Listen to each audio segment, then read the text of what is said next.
Good evening, everyone.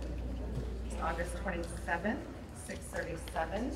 Call this meeting to order. Everyone could rise for the pledge. Allegiance to the flag of the United States of America and to the republic for which it stands, one nation, under God, indivisible, with liberty and justice for all.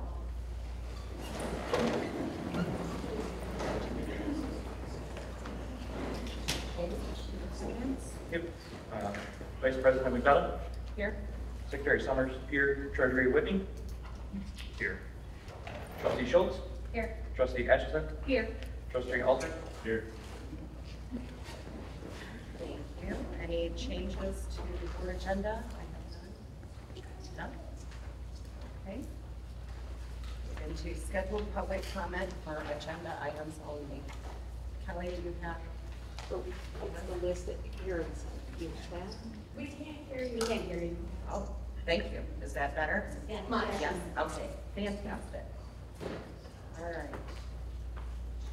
We will go ahead and start with Marissa Prince.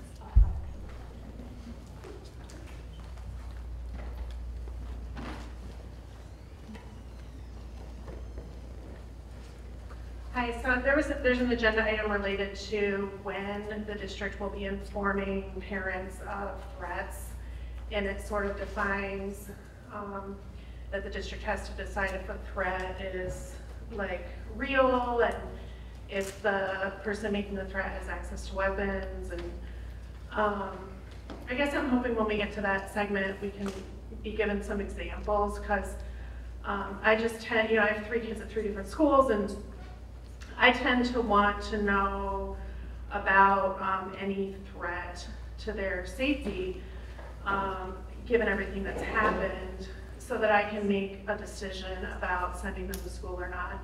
And I like to know that as much as I can, as soon as I can, because I take any threat to their safety really seriously, and I think most parents agree. So, in terms of access to weapons, I get this little newspaper called The Citizen newspaper in Brandon Township, Oxford School District. And there was just a report just this month of a woman who went fishing and found a loaded gun, like just laying on the ground. So, the weapons are everywhere, and there's no shortage of irresponsible people out there, as we've learned.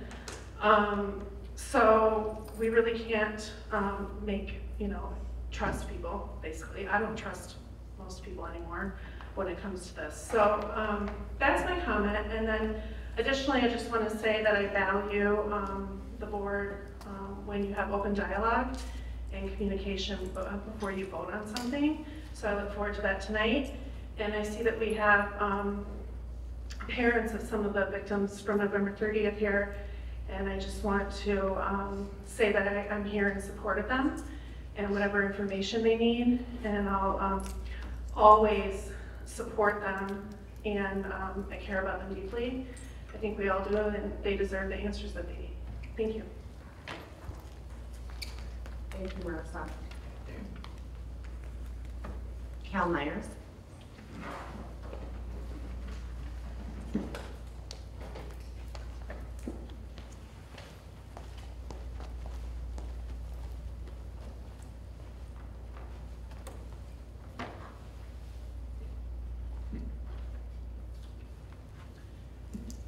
In January, the Department of Justice released its critical incident review of the tragic school shooting at Robb Elementary School that occurred in May 2022. That's 20 months from the time of the shooting to the time that the report was issued. We're at 33 months, almost 3 years. We have nothing. The Uvalde report was led by the COPS office and including leading subject matter experts with vast experience, and they established the following areas of focus and provided a comprehensive assessment of the law enforcement and emergency medical response, communications and trauma services in the wake of the tragedy, minute-by-minute timeline before, during, and after, the multiple failures that contributed to those failures, including the breakdowns in leadership, decision-making, tactics, policy, training, failing to identify the incident for the threat that it was, failing to respond to the threat in the appropriate way, communications challenges and failures, the inaccurate narrative that was initially delivered, the trauma and support services that were provided and not provided to the victims, survivors, and family members, state and national standards, generally accepted standards for identification and response to threats, and the expectations of the community. The victims and survivors of the mass shooting at Robb Elementary School deserve better, said Attorney General Garland. He said, the victims deserve answers, and in providing those answers, we endeavor to honor the victims and the survivors of this tragedy, as well as offer recommendations to improve future responses in other communities. Didn't and don't the victims of the Oxford shooting deserve better? Shouldn't we honor them in the same level by having the same type of investigation by the same authorities? He said the law enforcement response at Robb Elementary and the response in the hours and days after was a failure. As a consequence of failed leadership, training, and policies, 33 students and 3 teachers, many of whom had been shot, were trapped for over an hour. Does this resonate with what happened here? Does this sound familiar? The preparation and response by officials in the hours and days before and after the shooting in Oxford High School was a failure. As a consequence of that failed leadership, training, and policies, 4 students and teachers were shot and killed, others were shot, and they were trapped. And 4 of those students lay bleeding on the floor, some begging for help as they bled to death, wondering why no one was helping them. Think about that. Think about being the parent of that child. Garland said, we hope to honor these victims and survivors by working together to try and prevent anything like this from happening again, here or anywhere. They were promised a report, and it would be detailed, independent, and authoritative. The report came out too late for Oxford, but consider this. What if Oxford had allowed an investigation? What if our failures were used as a warning to other districts to be prepared? What if those in Uvalde learned from what happened in Oxford and what happened here and were better prepared? Maybe it could have prevented all of those 21 lives from being lost. Maybe they would be alive today if you had allowed an investigation that illustrated the failures here so that they would not be repeated. Have you thought of that? Have you considered that? I just have one more page. If not, I can wait till the next section of comments to read it. Okay, this is it, I promise. Like Uvalde, grieving Oxford parents in this community were promised an investigation. But instead, we continue to be ridiculed, stonewalled, and behind a wall of silence. You charge outrageous fees for document requests. You withhold information and documents which belong to us. You told us false information. You knew it. You didn't correct it. And you allowed that information to go uncorrected. You refused over and over again to allow a real investigation.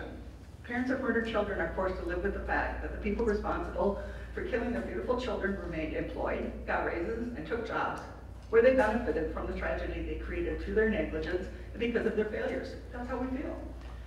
Instead of an investigation, the people responsible for investigating gave proper agreements to the people we feel are responsible, with no notification or disclosure to the community, and without a full investigation. All while proclaiming there will be a full investigation, that people will be held accountable. Karen McDonald, Oxford Township Board of Trustees, Oxford Village Council, Oxford School Board, you failed the community. You have not honored these children. Each and every one of you had an opportunity to do the right thing, the ethical thing, the required thing, the thing that would save lives, the thing that would bring some closure to these grieving parents, to do the thing that would keep our kids safer and prevent it from happening again. Okay. You failed, but it's not too late. You have an opportunity to make things right, to save lives, to show leadership. An investigation must be done exactly as it was done for Uvalde, in the way it was done for Uvalde. No more false promises of independent investigations that are done by paid entities selected by insurance companies or by agencies that were involved in this tragedy. Director Hugh T. Clement from the Office of Cops stated, investigations and reports such as the one I am seeking are critical to the community. As agencies consistently strive to do better and be more fully prepared, detailed observations and recommendations like these within these reports are invaluable to agencies planning for the future. Please commence an investigation. Thank you. Danielle Kozak. Good evening. I'm not Miss Danielle, but she's with her father right now, family emergency in the hospital, and she requested that I be allowed to speak on her behalf, or someone read her statement.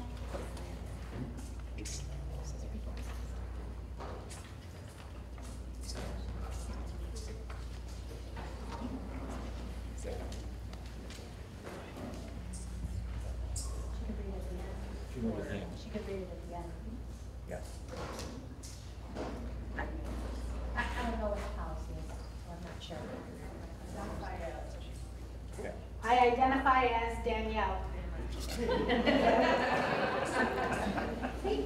Just go.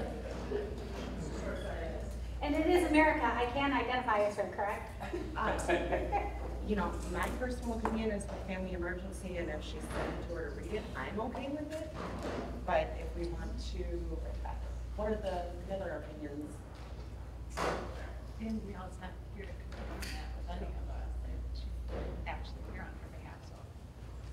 I don't think there's a problem with you doing it at the end for unscheduled and at that particular time. At the Still end of gonna be- unscheduled? Yeah. During the unscheduled. During the unscheduled, so fill out the form for that, make sure it gets turned in, and during the unscheduled, you can read it as if Danielle's words are flowing through you, and that's perfectly fine. I will channel Danielle. Thank you. Thank you. Yeah, she is a contact. Thank you. And we didn't receive. I didn't. No. Okay. All right. Then we will move on to Kara Erskine.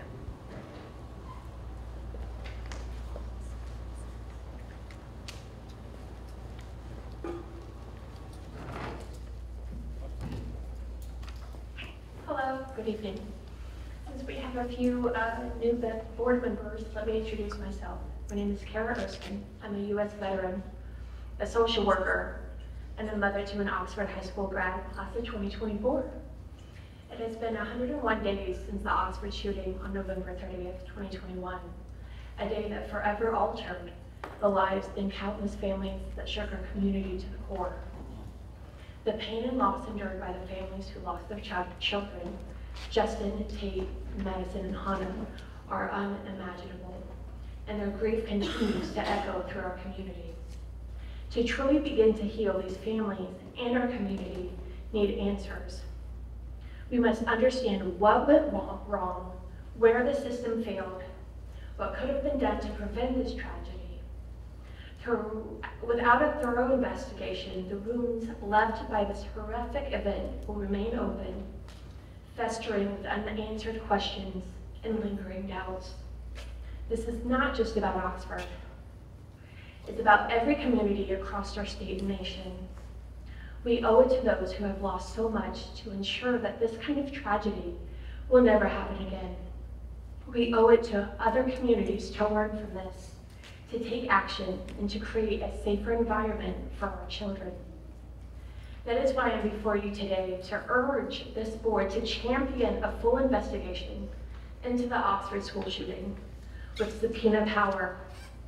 We need to get to the bottom of what happened, not just for the families who lost their children, but for the safety and well-being for every child in every school, and you have that power. Justin demands it, healing demands it, and the future of our communities depend on it.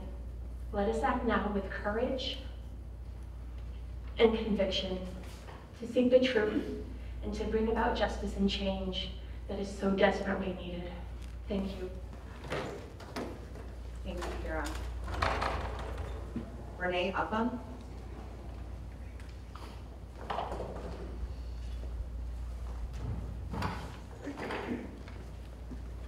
Good evening.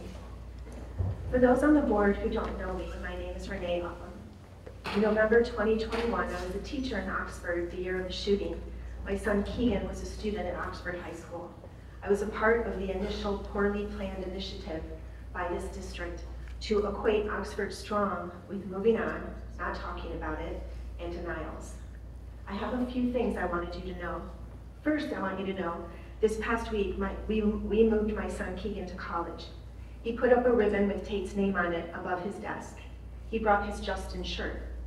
He worries about Raina and talks about checking in on her. And he continues to do acts of kindness in Madison's name. He is one of many, many former Wildcats who remember their friends daily. He is also one of the many Wildcats who know that this district, almost 3 years out, has refused to do the right thing. Many of us, students included, wonder why you didn't do the right thing from the first day. Why did you choose to hide and prolong this misery? This is a question some of you here need to ask yourselves. It is not too late to show the integrity, clarity, compassion, and leadership that this tragedy has always demanded, but that has been missing. I ask each of you to unequivocally support the passing of a resolution that asks for a state investigation with subpoena power that overrides all county proffer agreements into the Oxford High School shooting and the response thereafter. It's not too late to do the right thing. My son is expecting a call from me after this meeting to let him know how the vote went. I will share the outcome with him, and he will share this outcome with the Wildcats at Michigan State University. Please do not let your former Wildcats down. Do not let these families behind me who have suffered from your lack of empathy and leadership down. Do the right thing by students and families who really deserve so much more than they have been given by this district. Thank you, Renee. Olivia.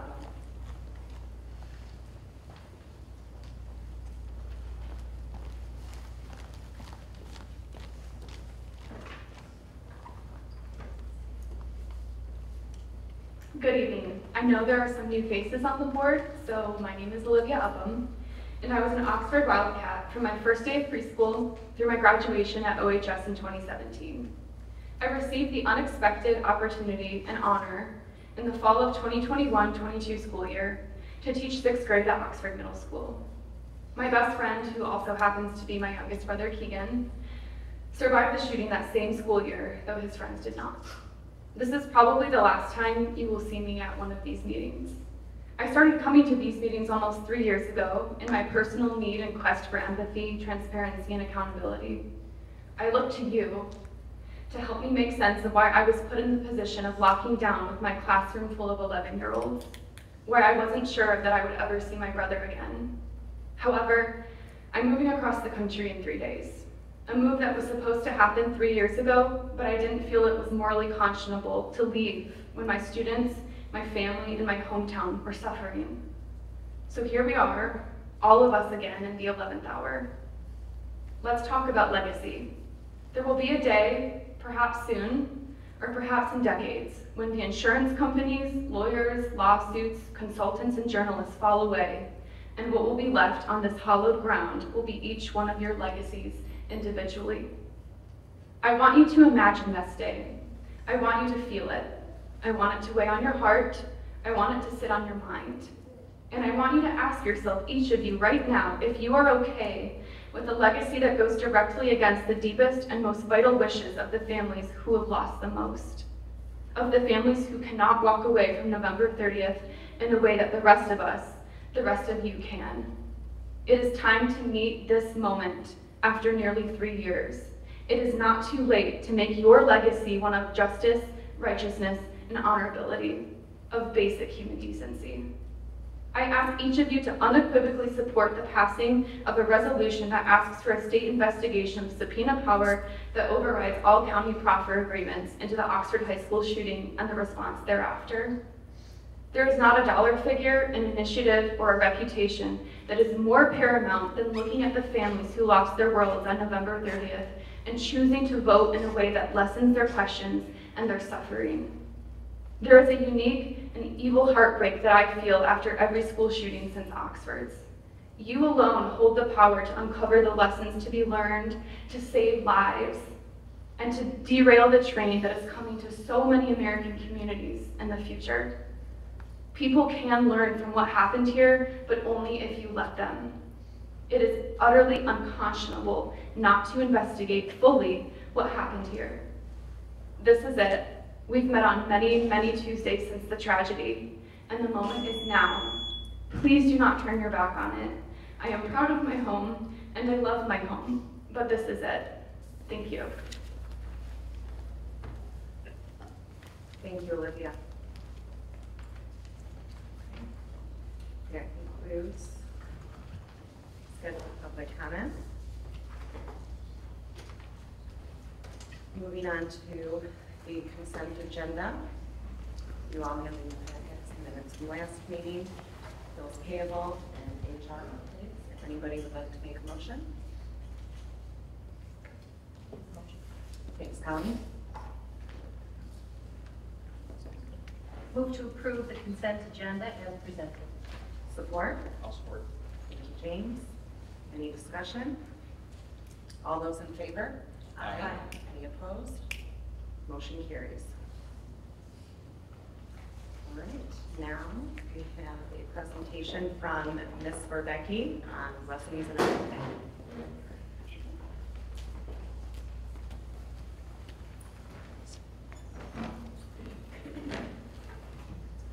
Hello, my name is Cheryl Verbecki, and for the past 11 or 12 years, I've been the chairperson of the Blessings in a Backpack program for Oxford Schools. Our mission has been to feed students in the community, and I'm here to announce a change, but it won't change our mission. Our mission will remain the same. Earlier this year, we were contacted by the corporate group out of state for Blessings in a Backpack, and they wanted us to make some changes that our local organization didn't believe was in the best interest of keeping money here in the community. So we decided to get together with 18 other communities throughout Southeast Michigan, and we created a new group called Fueling Kids Futures One Meal at a Time. We're going to use that program to replace the Blessings in a Backpack program here. It should be seamless. There will be very few changes for the students that are on the program. We'll still package APs. We'll still have the awesome volunteers that come to help us every week. We still have the teachers, Jen Brew, Kristen Glass, Carrie Gordon at the schools who will pass out the food for us and distribute it. And we will still have our financial sponsor, Community Foundation of Greater Rochester. So all those things will remain the same. The one thing that will be different is the white bags the food used to go home in will now be a brown bag from Kroger. So Kroger has a mission to also feed students and children in the community. So it makes sense that we would join forces in a partnership with them to move forward to feed the students. So I was just excited to announce that. I just wanted to, since we're in a partnership agreement with the community and Oxford Schools, I wanted to make sure you were all aware. And if there's any questions or if anybody wants to volunteer, get involved, make donations. Obviously, it's more expensive all the time with all the expenses going up on things. Last year, we fed about 170 students per week. I expect that will go up. We have some people in the community like Stephanie McFadden that does the scrapbooking fundraiser every year. She's raised over $15,000 for us over the course of 10 years. So those kind of things partnerships are very helpful to the organization. So again, it's Fueling Kids Futures. It doesn't seem to roll off the tongue like Blessings did, but it'll catch. So Fueling Kids Futures, and thank you for your time today. Thank you, Cheryl. Well, before you go, why don't you let everybody know who would love to donate or volunteer where they can find you? For now, we don't have a Facebook page or any of those things up, so I would just give my number. They're free to contact me at my cell, 248-909-5689. One more time. 248-909-5689. Thank you. Thank you. Thank you. Any questions? Thanks, Sharon. Thanks again. All right. Moving along to the superintendent's report. All right, good evening, everyone. We had a very exciting couple weeks leading up to our school's opening.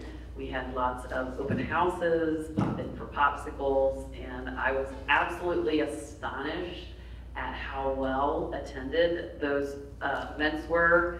Just the joy of the parents.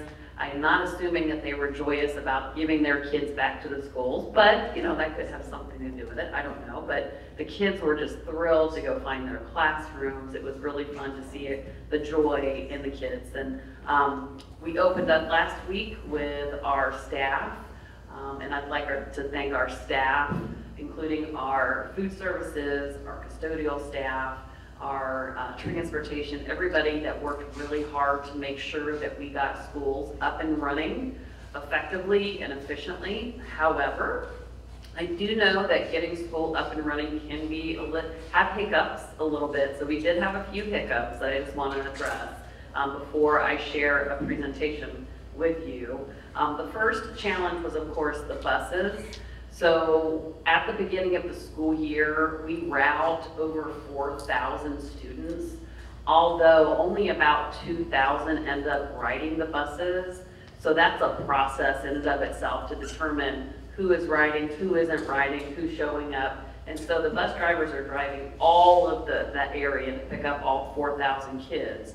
So as time goes on and we are verifying who is actually riding the bus, that gets more efficient. So I do apologize if buses were running late or if they were early. One thing that I would say is if your bus is late later than, 5-10 minutes, please call the transportation number. It is on the website. However, I'll also share it with you here, which is 248-969-1888.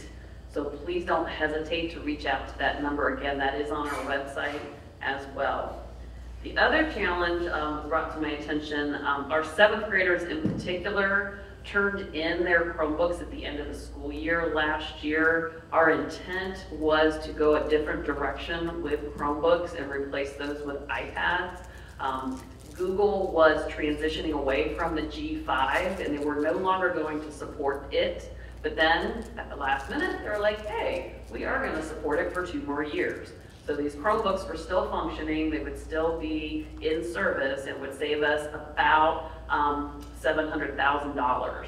So we went ahead and refurbished them. However, our parents were under the impression that they were getting the Chromebook that they turned in, and some of them took amazing care of the Chromebooks, and the Chromebooks they got back were not as amazing. So I did email Mr. Bigelow at the middle school. Any parents that received, any students that received a Chromebook in 7th grade that was not up to par with what they submitted, Mr. Bigelow is going to reach out to all of our 7th grade families, and you can submit a Google form and we will replace that Chromebook.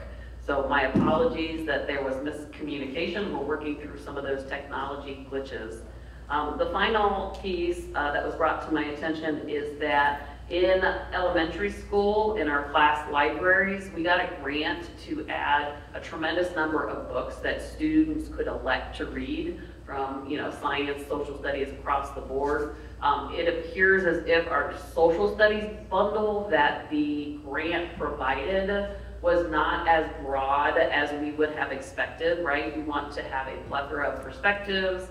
We are a public institution. We want to make sure we are representative of the public. And so it appeared as if that was very limited. So we're reaching out to the manufacturer to enhance those classroom libraries. So I appreciate everyone bringing those to my attention, and please make sure that you reach out. If you do have a Chromebook, that you reach out on that Google form that Mr. Bigelow is going to send out, that you reach out to the number if you're having any transportation issues, and we should see those libraries updated soon.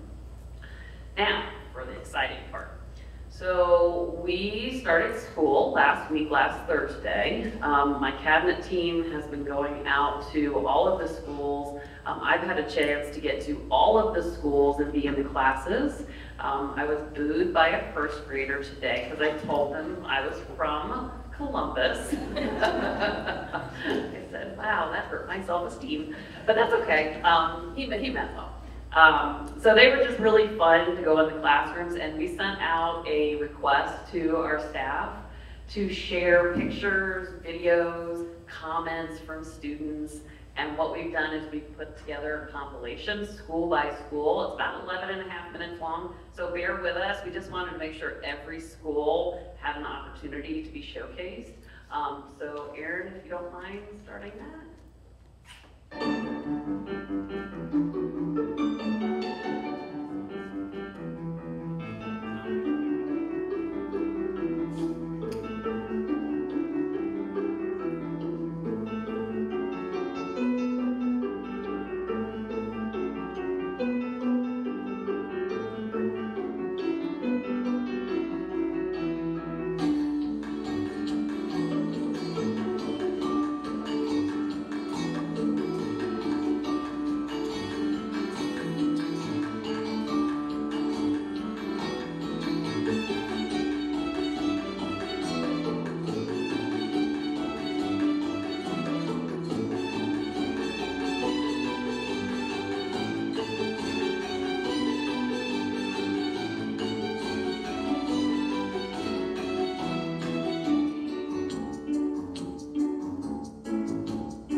wear them smiles. I like your hair, bud. Good morning.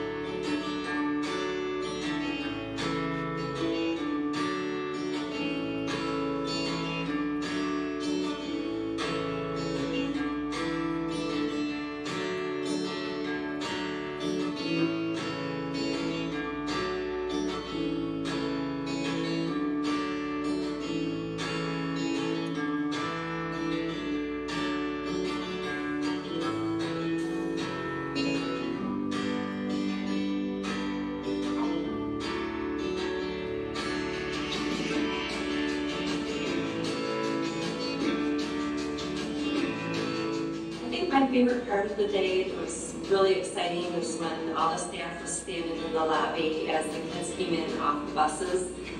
They were so excited to see us all standing there. They were all giving everybody high fives, hugs. At one point, my jaw actually started hurting from smiling so much. It was so exciting.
I've been waiting on the sunset, bills on my mindset, I can't deny it. Getting higher than my income's breadcrumbs. I've been trying to survive. The glow of the sun gets right around sunset, helps me realize this is just a journey. Drop your worries, you're gonna turn out fine. Oh, you turn out fine. Fine, oh, you turn out fine. But you gotta keep your head up, oh, and you can let your head down, hey. You gotta keep your head up, oh, and you can let your head down, hey. I know it's hard to remember sometimes, but you gotta keep your head up, oh, and you can let your head down, hey. Got my hands in my pockets, kicking these rocks. It's kinda hard to watch this life go by. I'm running into skeptics, skeptics mess with the confidence in my eyes. I'm seeing all the angles, thoughts get tangled. I start to compromise my life and the purpose. Is it all worth it? Am I gonna turn out fine? Oh, it's turn out fine. Fine, oh, it's turn out fine.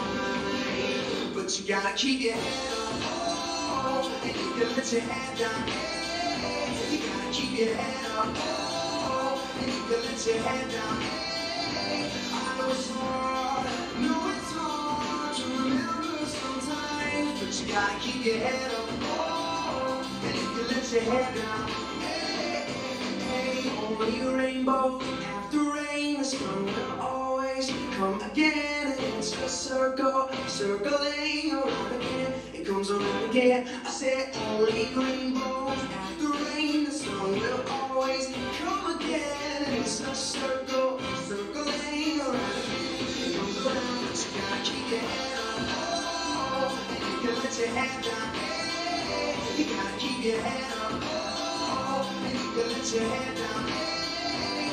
I know it's hard, to remember sometimes, but you gotta keep your head up, oh, and you can let your head down, hey. And keep your head up, and you can let your head down, and keep your head up, and you can let your head down, and keep your head up, and you can let your head down. You said, oh.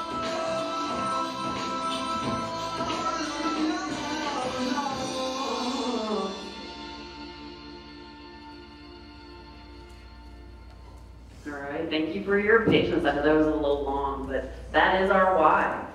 That's why we do what we do, is the kids and the joy that they feel in schools. So a little disappointed that Chrissy didn't put the quote from Leonard Elementary School yesterday. It was super hot. They had just come in from the recess and they were sweating and everything. And I went in there to visit them and they looked at me and said, "Why are you wearing pants?" I guess it's a thing, I don't know. So I just want to say thank you to all of the staff that submitted the pictures, the videos. You know, we wanted to put all of them in there, and actually that was just a fraction of them, so you're welcome. But you know, thank you for submitting that. Thank you for all your effort in getting the year up and running so beautifully, and being able to be in the classes is just a joy. Every single class was a joy to be in, so thank you. Thank you very much, Dr. Milligan. Any questions before we move on? That was great. Fun to see. Very good to see. Thank you. All right. Safety committee update. Allison, thank you.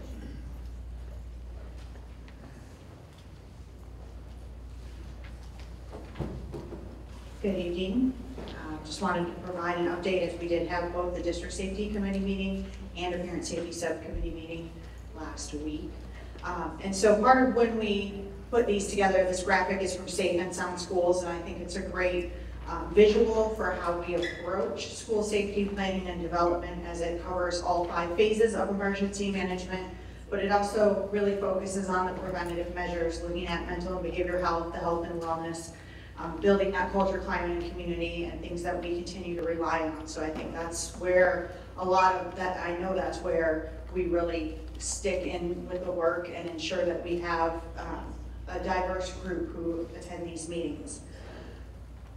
So the District Safety Committee, 29 members were present, and it represented offices from the Oakland County Emergency Management, Oakland County Sheriff's Office, Oxford Fire Department, Oxford Village Police, the Oxford Township Supervisor, Oxford Village Manager, Oxford Parks and Recreation, various members, district and campus administrators from Oxford Community Schools, and well with the addition of an administrative assistant this year, ensuring that our seated and virtual populations were represented, and then we have parents from our Parent Safety Subcommittee represented as well. And then in that evening, 8 members were present, and with those 8 members that were present, their areas of expertise ranged from public safety, whether it was law enforcement, fire, EMT experience, event security, law, school administration, cybersecurity, and physical security. And the school administrator is not from this district either. And so I think it's important to have that experience of not only being a parent in our district, but also in that role as a campus administrator to be able to bring that perspective and provide advisory to us. So topics that we covered during both of those meetings was the emergency operation plan. We are due, from what I've been told by the state, by the end of this week. We should have an updated EOP template. And for those of you that have been on this journey with me, we know the old template is from 2014. And so it definitely is time for that. But because we do not have that new template yet and the school year has begun, I provided a rather thick update for them. Majority of it was acknowledging the staffing changes. So those members of the district safety committee, who there's 16 of them that were present that have access to a district-wide emergency operation plan, were given their staffing updates within that. And then of course, once the new template is given out by the state, we'll come to you for approval. We are still under our current approval as the state of Michigan requires it to be done every other year. So ours is due to be reported to the state April of 2025, which is why I did not bring one to you this summer, as we're still in compliance, and outside of staffing changes, we weren't going to revamp a EOP just to bring you another one. We talked about the Raptor School Safety Suite that I had shared with you, and we went over the graphic to talk about how we are constantly strengthening and refining our practices and really working to streamline. And after going to pretty much every campus, one of the questions I asked the admin assistants was, how's visitor management going? What's going on with that? And it's been overwhelmingly positive, in addition to just some of the other things that between HR and our department being able to streamline a lot of our processes. It's been very well received by our campuses. And then as far as any of our threat assessment, suicide risk assessment, like any new program, I've gotten some phone calls, where do I go now? But it's been it's been exciting for the group to be able to see things and then work together. We did talk about the night locks, as we've talked about before. Excuse me.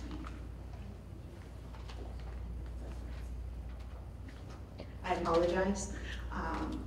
The night lock sensors went through their second rounds of tests today. Liz Knope, who's my administrative assistant, has gone campus by campus already before the school year began with Bob Becklin and our SROs. She did her secondary test today with that.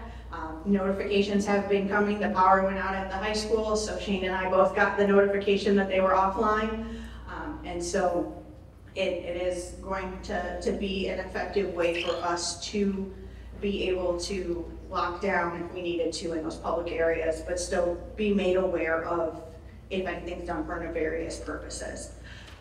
We discussed last year, and I did bring this to you before, that the fire marshal has offered to do walks on each campus. Those are scheduled. They're starting next Thursday. So the fire marshal, the assistant fire marshal, and then someone from the Oxford Fire Department, myself, and administrators will be walking the buildings to learn more about what our requirements are.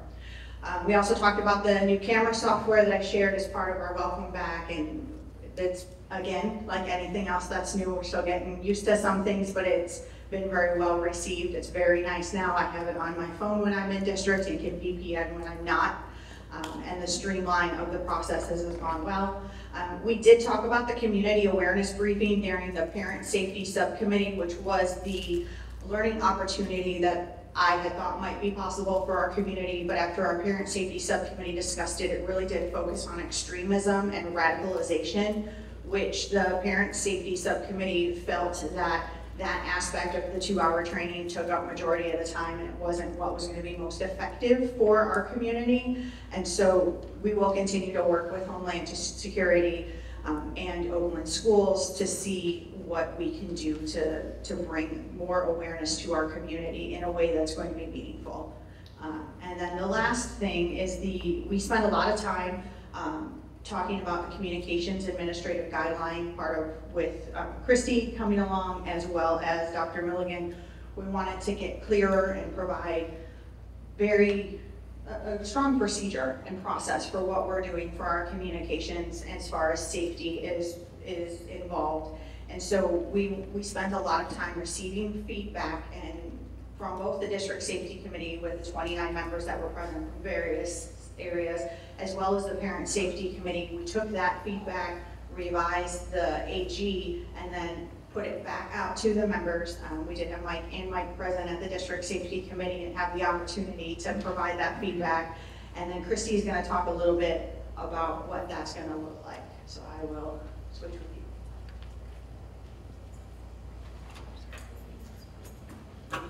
Hello, I'm Christy Smith, the Communications Director for the district. And so just as a little background, we got new policies this year. We had an old administrative guideline that we wanted to update and bring over into work with the new policies. And so we're really seeking a little bit more feedback tonight. Like Dr. Woolman said, we've asked a lot, but we know this is an important topic. So regarding safety concerns, these are not the only reasons that we'll communicate out, but we will definitely communicate out for these two reasons. Number one is if there's a direct, specific, incredible threat that is made to students and or staff. And number two, if a situation emerges or develops that would likely interrupt the school day for a significant number of students within the school community. So there was a lot of wordsmithing that went on. This is where we wound up, and so if you have feedback on this, we'd like to gather that from you. As a result of those conversations, though, there is a few points of clarification that I'd like to make. If a threat is deemed to be non-credible, that doesn't mean that it's not a threat, in that there might not be additional disciplinary action or involvement by law enforcement. So just because it says non-credible doesn't mean that it's something that's dismissed. And another important point that was brought up is that we'll use terms in communications that we send out, and those terms are defined on our website, but what we're going to start to do whenever possible is to embed those definitions in the communication so that when something comes out, you don't have to read it and then go to the website to try to decipher the exact meaning of what it says. We did look through some communications that we sent previously just to make sure that they would all fit into one of these two. And a couple other points is that they will be included in this administrative guideline is depending on the scope of the situation, the notification may be sent district-wide to all parents or to a smaller group such as a specific building, classroom, bus, depending where the incident took place. If the sheriff's office is referenced in the communication, we need to send to them first for approval to review that so they're not blindsided that we sent something out that mentioned them and they had no idea. And our primary method of communication is still going to be school messenger.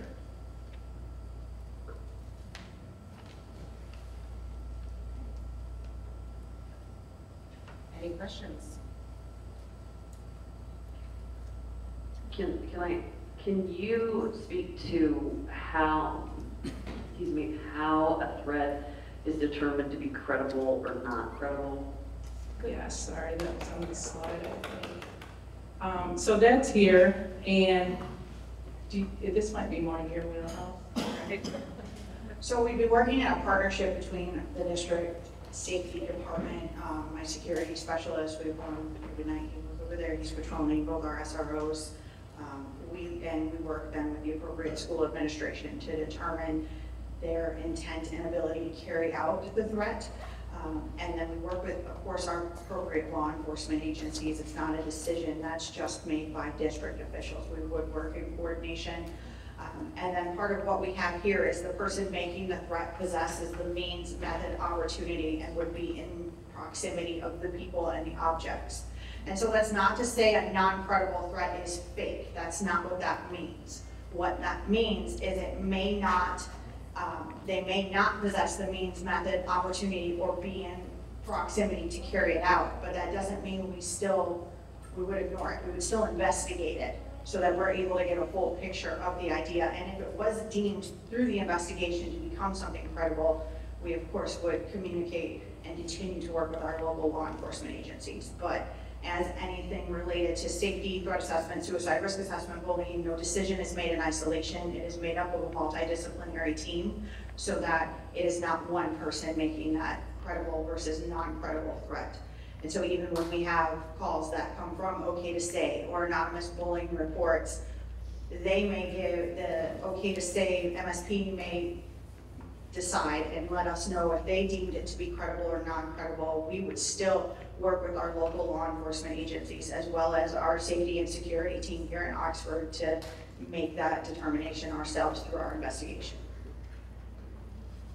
It's a long-winded answer, but that's. Thank you. I had a couple real quick. For the parent committee, the intention is to expand that. Yes. And so we will be opening up applications in the near future? Yes. The goal is to ensure, although they are not representatives of the school itself, because that's what you all serve as the parent representatives, we do want to have representatives to speak for themselves as parents in an advisory capacity. This is not a decision-making body. And as you can see from the members that were present, it is a very safety, security focused group. And that's what a lot of our conversations are centered around.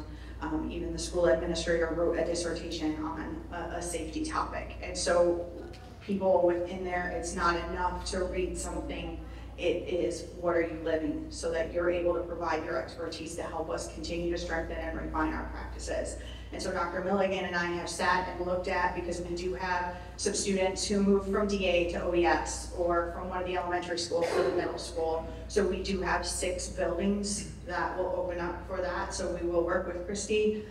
We have the same type of application that we've had, both when Ms. Lamond was here and then when we sent one out last year for those buildings, and we'll send those directly to the parents of those buildings. Thank you. Speaking of that advisory capacity, on the AG, you know, it says for the criteria number 2, a situation emerges which would likely interrupt for a significant number of students. That seems like a very subjective criteria.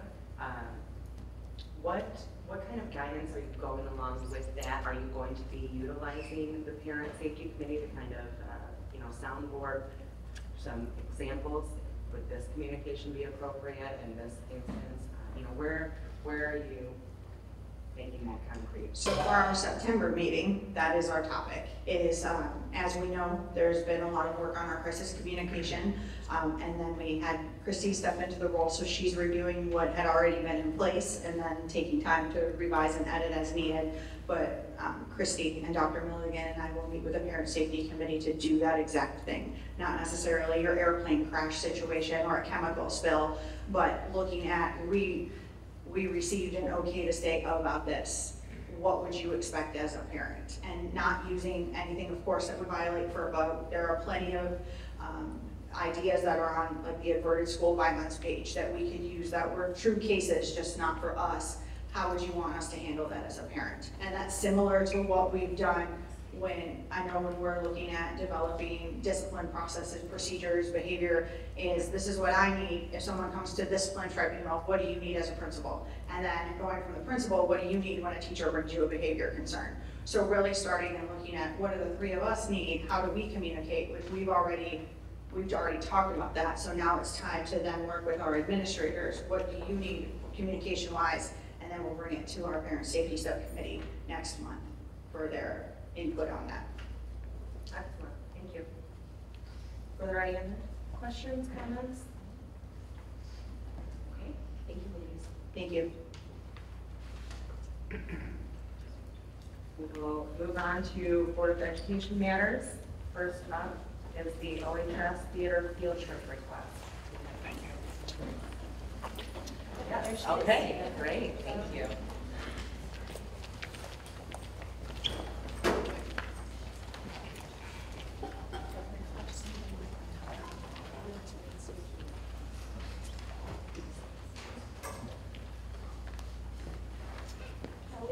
The Google Slides, saying it doesn't have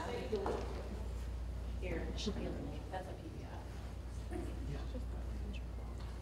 No, he's saying he only has something.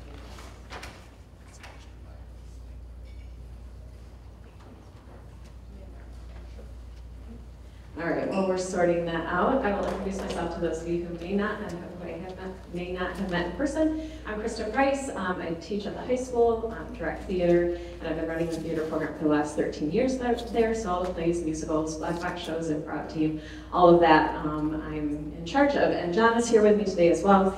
He runs the PAC, so he's here with me to present.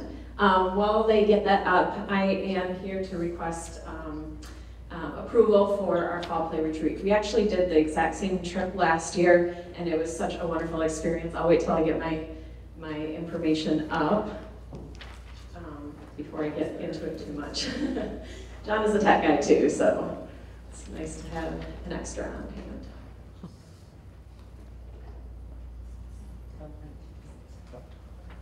I think we'll be okay. All right.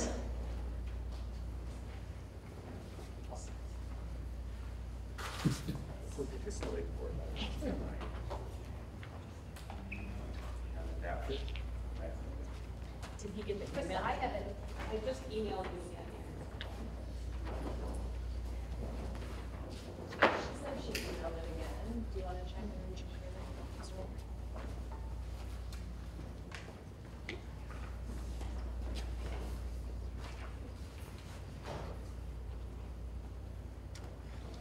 Does this have airtime on it? Can I just cast it up to the projector?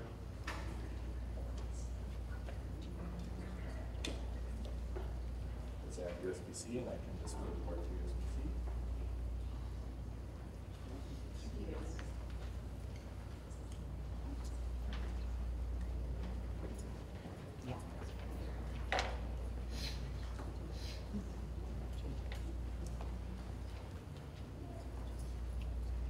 All right, open.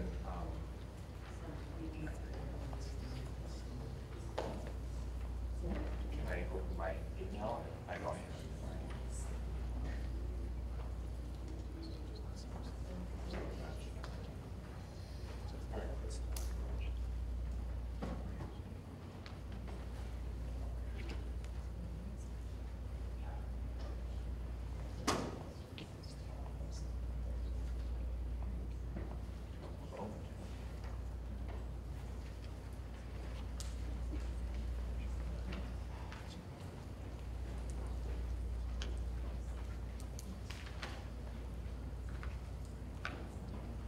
No pressure on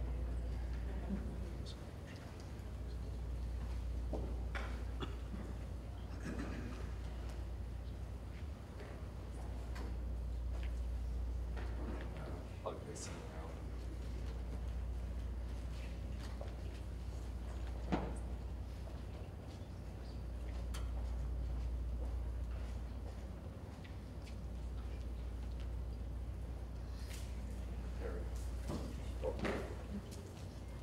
All right, back to the regularly scheduled.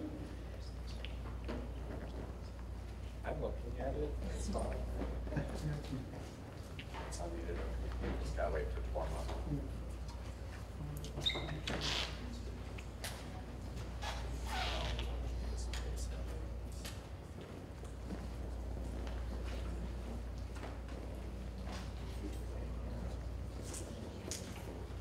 Sure it's not muted or.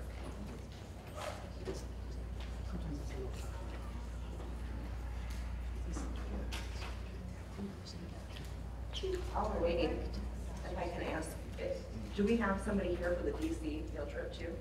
Nobody? So we don't have a presentation tomorrow? Okay. Well, never mind that.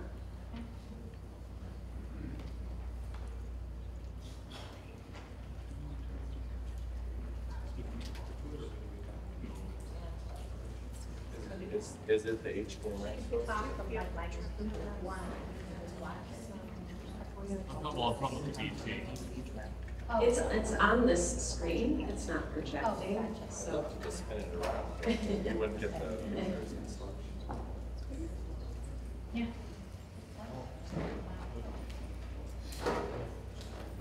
Saw an H4. Big one. We should have it. If you need me to go on, I can. Yeah, we have it.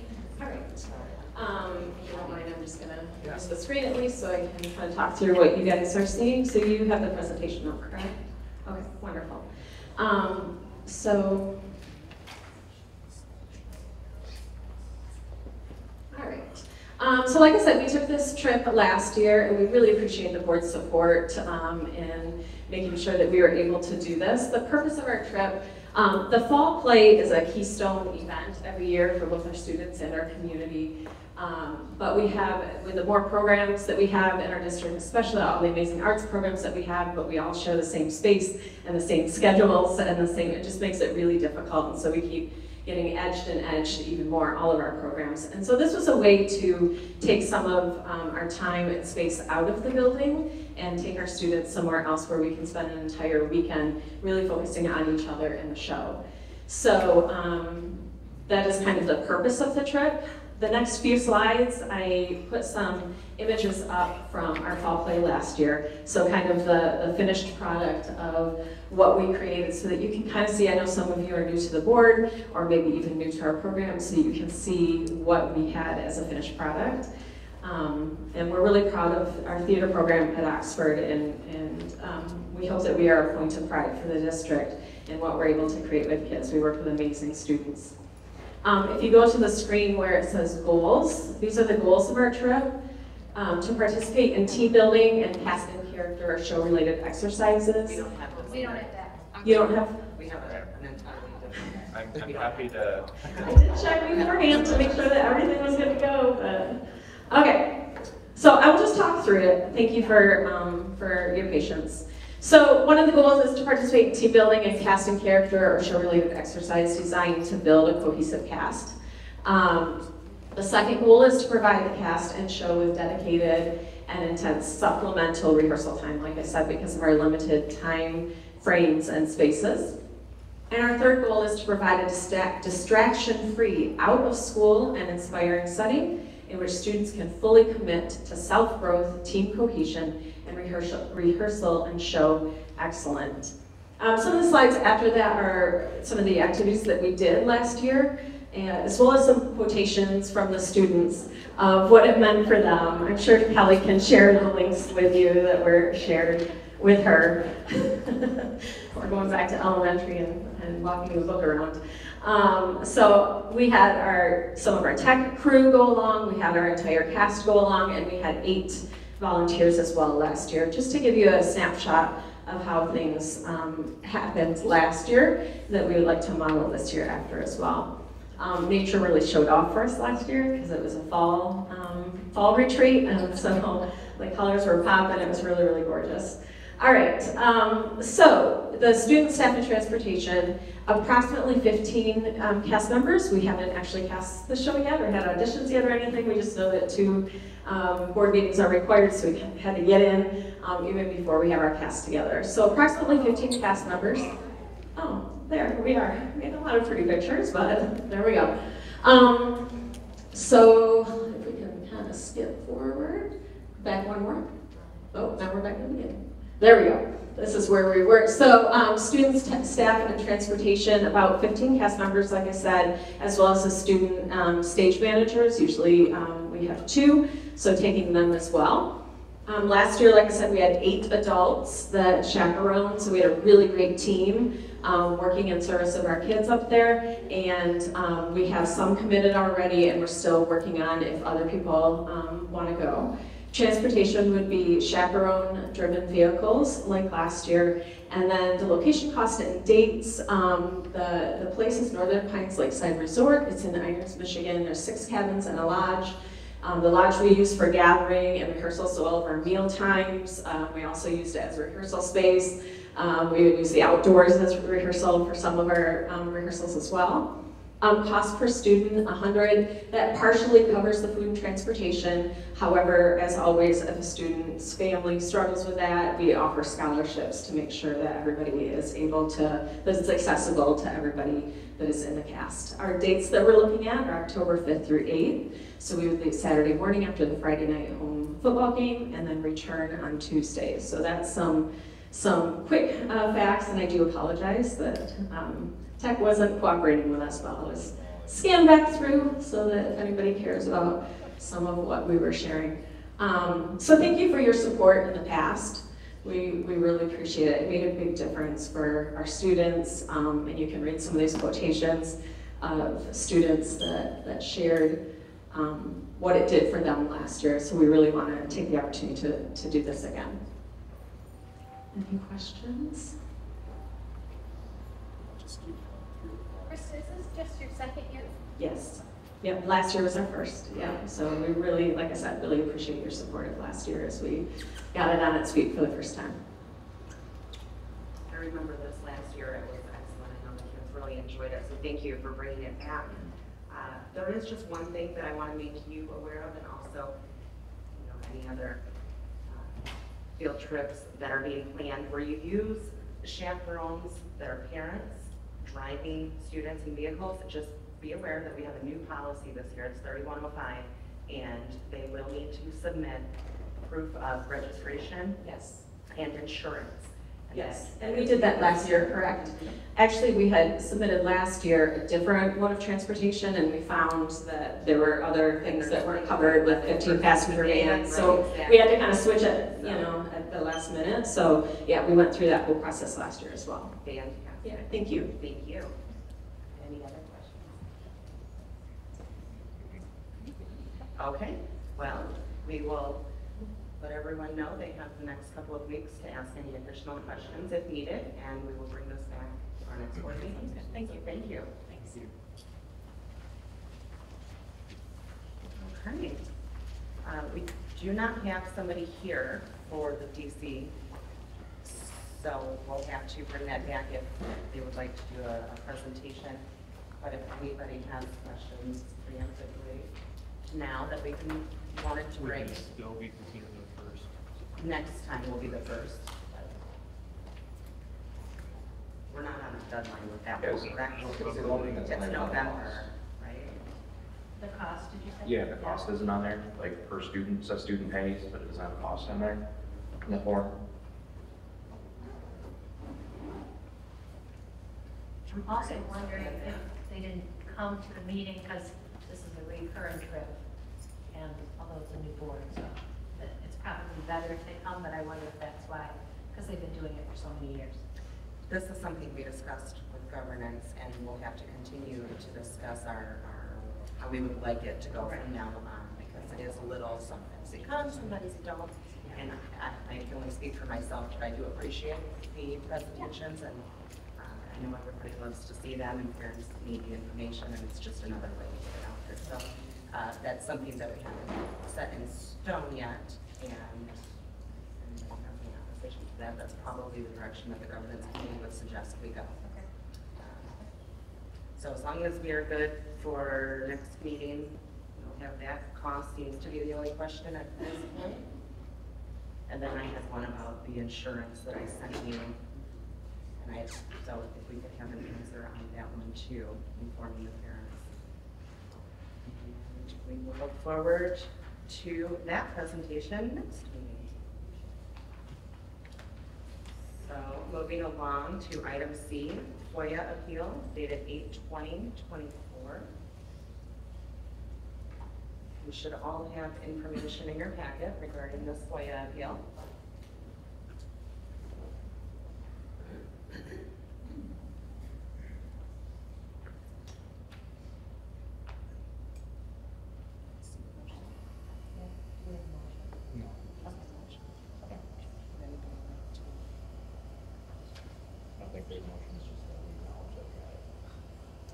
We're supposed to make a decision. Do you have a motion ready? I guess. Well, I mean, I could just make one. Okay. Okay. I'll pick it up. To approve or deny. Yeah. And so just to be clear, it is a FOIA appeal, so if I move to approve the FOIA appeal, that would be approving no cost. And if I move to deny the FOIA appeal, that would be leaving with cost. Yeah. to approve the FOIA appeal submitted 8/20/24. Do I have a second? Yes. Mike? Okay. Discussion? Okay, so repeat that. So that is, you move to approve it. Approve the appeal, Okay. meaning that the requester would not have to pay a fee Okay, to receive the documents, the insurance documents that were requested. okay. All right. And you're good setting that precedent?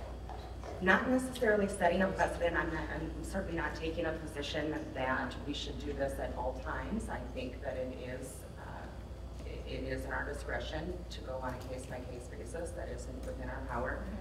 And in this particular case, I do see enough there to say that there should not be a fee. I fully understand other FOIAs that are AI software generated and ask for hundreds of hours of work, and I absolutely agree that we should be charging for those types of FOIAs and the time and the resources of our district to fulfill those.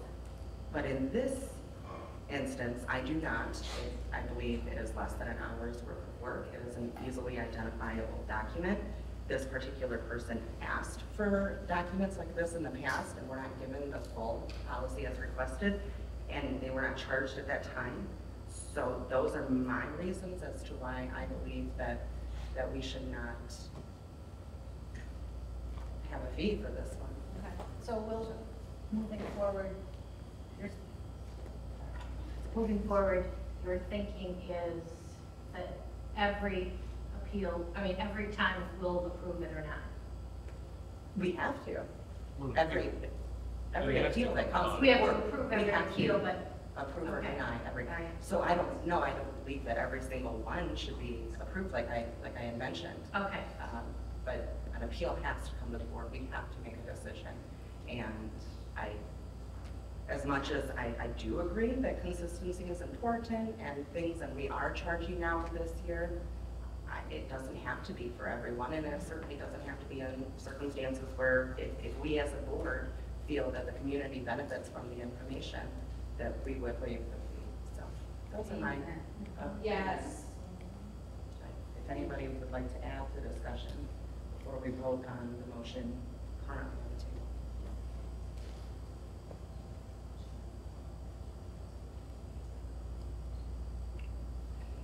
No, I understand your reasoning behind it, but it's a slippery slope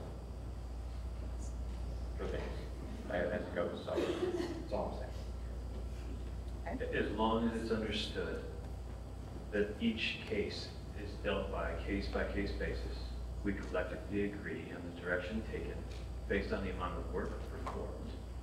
In this particular case, I support approval. The level of work does not constitute for a fee in this particular case. Precedent is not set because we're deeming it to be dealt with each case by case, in my opinion. Yeah. So this time it's an hour of work. What if it's 2 hours? What if it's 5 hours? That's my fear, is that, so if it's 2 hours, yeah, that's good. It doesn't take that long. What if it's 5? Thanks. So that's, as James said, that's my concern, because we get so many requests. It's not like we just get a request every now and then. But I'm in agreement with what Mike's saying, it is obviously clearly discussed here. Regardless, all of the appeals come to us first up, and we have the ability to waive the fees or not waive the fees and stuff. We just, as it comes, we'll look at them independently and make a decision as a board on the merits of what it is.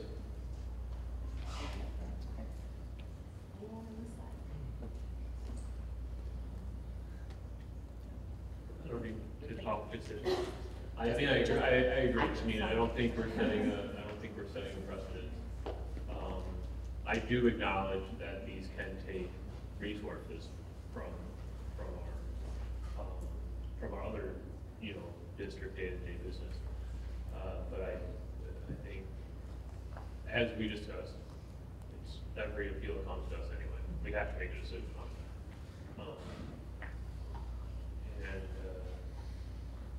that. I do. I mean, this was for an hour of work. It's in 15-minute increments.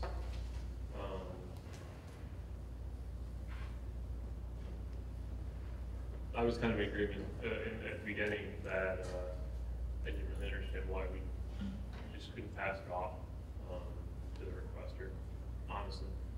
So that's my thoughts as well. Thank you. Sorry to put No pressure on. problem. Okay, we can move forward with a vote if there aren't any other comments. Okay. All right, we don't really have a template for this, so James, do you want to? It would just be a majority, right? Okay. All right, all those in favor? Aye. Aye. Any opposed?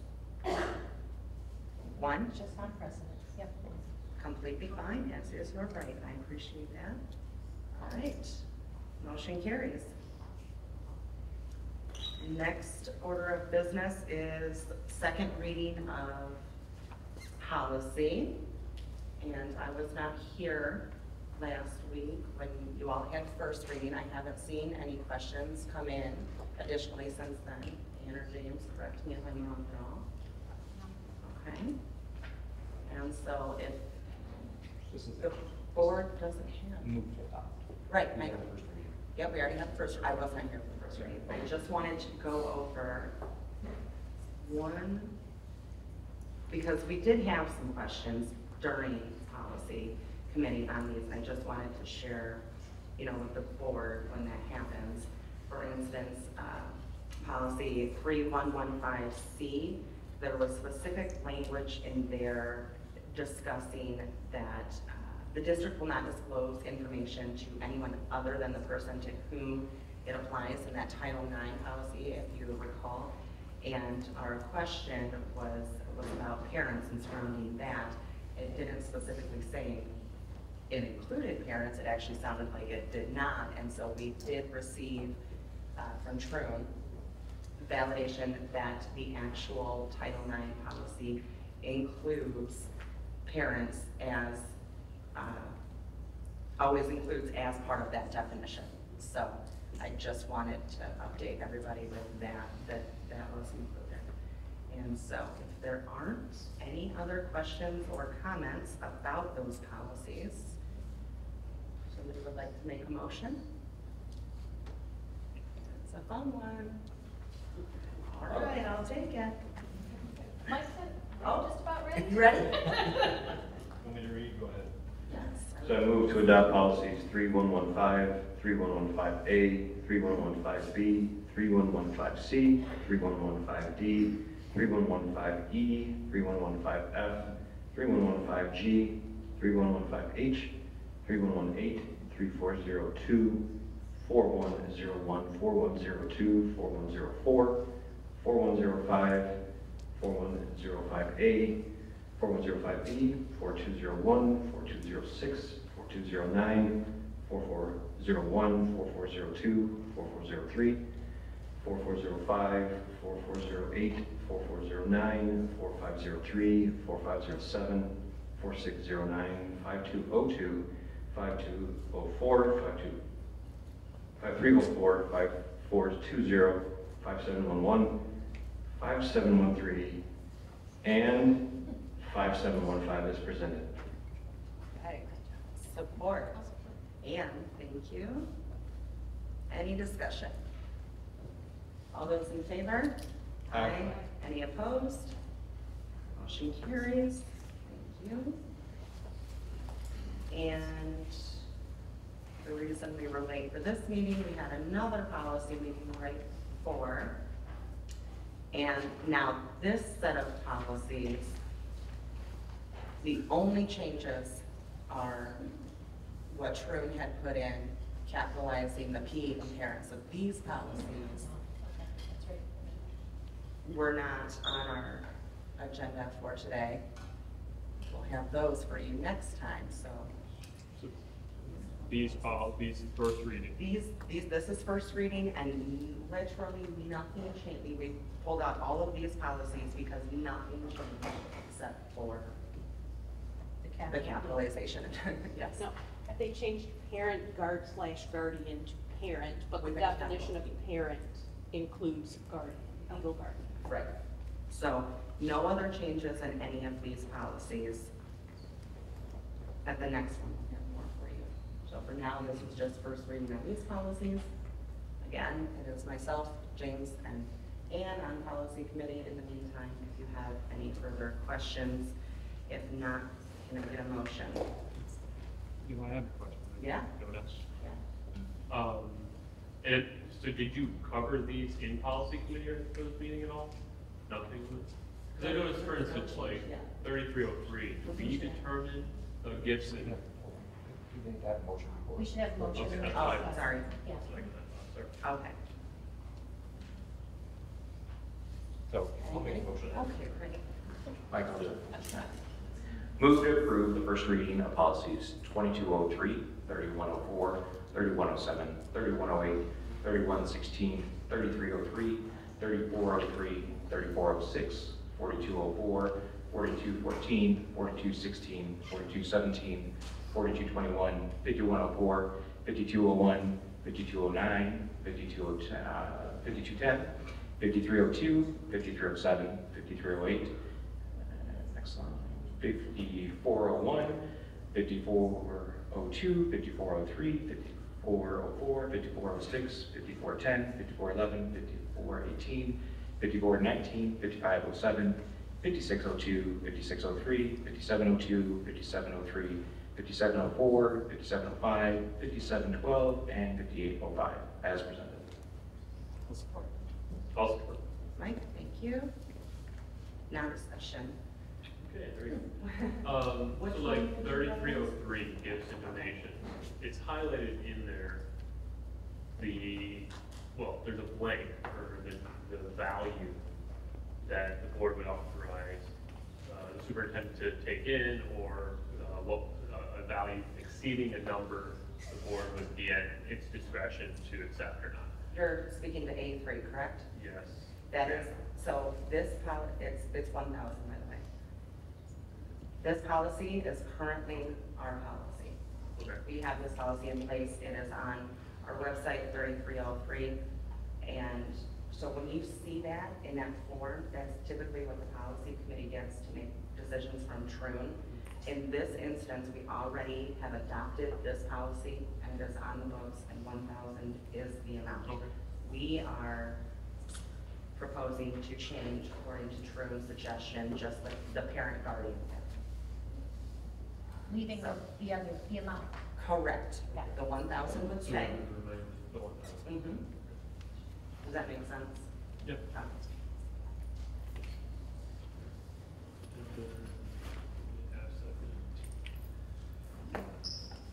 52, we said GPS discussion. I guess I'm trying to understand what we're restricting. Honestly, what it sounds like is cell phones, but then at the end it says does not include cell phones. So we're restricting GPS tracking device with audio surveillance capabilities. What is that? Maybe James is looking like he's gonna. So there's different things. I mean, so for instance, there's IDs that are out there that have Bluetooth GPS tracking inside the schools that can be embedded in there. Some corporations have that. When you go there for the audio stuff, if it was something of the Chromebook or maybe not Chromebook doesn't have GPS, but let's say if they get a higher end laptop has GPS tracking with audio surveillance capabilities built into it, that would be something that would be what that's addressing. Is that we're not doing cell phones? We don't, as a district, we're not managing cell phones for students. And if I'm correct, I think we have staff that have cell phones, but that's not, we don't do that. We don't manage, we don't geotag, or geofencing is the phrase of the cell phones where they go. Does that make sense? Well, I guess maybe I missed, but this is specifically school supplied devices? Yeah. So think of the Chromebooks or the laptops that we issue out to the students. No, for sure. I don't know that I made that jump, and maybe I missed it. It just sounds like in general. But understand that 5200, under the 5200 is student conduct and discipline. So this policy relates to student code conduct and discipline, so we don't give them GPS locating devices with audio surveillance in it under for student conduct and discipline.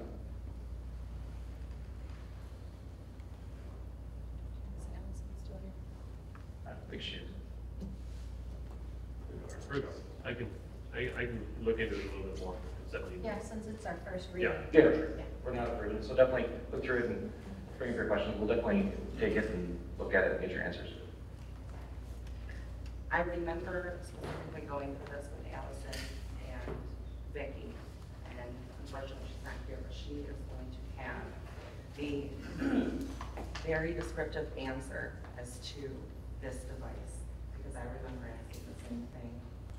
What exactly does that mean? So we will have that answered by Allison.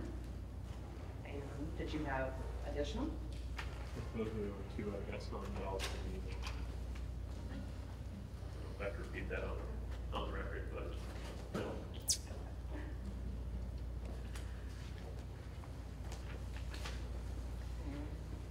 Oh, we haven't voted yet then. So I'll get us there. Just give me a minute. Okay. All right, all those in favor? Aye. Aye. Any opposed? Motion carries. All right, fantastic. Moving on to item F, board resolution. We have, and you know what, we're gonna take our time here, so a little slow. Get your stuff out. Get all of your paperwork ready in front of you. Or just we have 3 resolutions in front of us. And I am positive that everybody has an opinion and discussion on this. So unless anybody else wants to, I can open it up with a motion now. Let me just go over a couple of things, I guess, for my own clarity. Nice and loud, please. I'm so sorry. Okay. We can put a motion on the table, and during that time, anybody on the board is able to amend if they would like. And according to Robert's rules, the procedure for that would be that we would talk about the amendment first, vote on that, and go back to voting on the original motion. We are a 6-member board tonight, so I will remind you that a 3-3 vote is a fail. In the event of a tie, the motion fails. We may bring it back up for reconsideration tonight if anybody would like to change their vote in that instance. And we may also bring it up at the very next meeting if that also does not resolve it tonight. Hopefully that's not the case. I just wanted to let you all know what I learned to make sure that I was prepared ahead of time. And with that being said, unless anybody else would like to go first, I can put a motion on to start us off.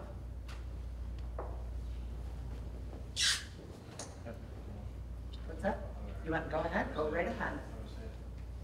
Move to approve resolution number. As presented. Yep, which one you want to put forward, yeah. I move to approve resolution number 1. I'll second. Jane second, thank you. Now we should read the resolution? No, So, Now we're going to discuss now we're it. going to move into discussion, and since we are moving into a discussion, I would like to amend this one. So I move to amend this resolution, and I will show you exactly where, so we're all on the same page. It is on page 1. And it starts with, I'm sorry, I keep forgetting you guys. Now therefore it be resolved.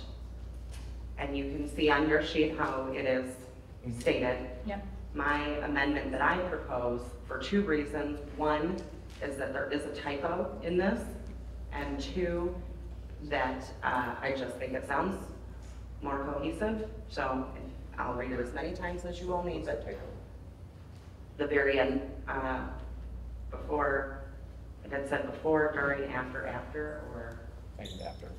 yeah, And so. after. Mine says and after. Oh, the copy that I had today, it said before, someone fixed it Yeah. from this afternoon, Yeah. okay? Look at the one I gave. Okay, okay. Well, including that, this is how I propose that we amend. Now therefore it be resolved that the Oxford Board of Education calls upon the Michigan legislature to mandate and fund a comprehensive independent review of the November 30th, 2021 tragedy, including but not limited to the emergency response, relevant events and agencies before, during, and after the tragedy. So it includes most of the, I had just fixed it up, and I didn't really omit any of the words, but if you would like, I can read it a second time. But your change does admit that it changes the order of how that is read. Mm-hmm, correct.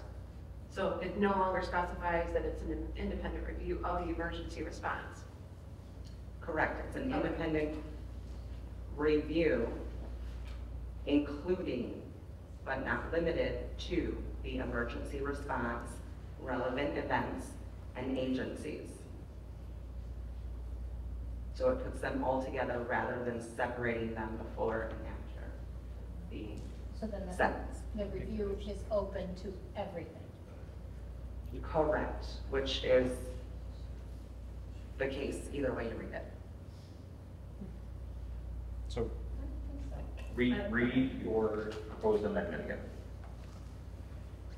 Now therefore be it resolved that the Oxford Board of Education calls upon the Michigan legislature to mandate and fund a comprehensive independent review of the November 30th, 2021 tragedy, including but not limited to the emergency response, relevant events, and agencies before, during, and after the tragedy.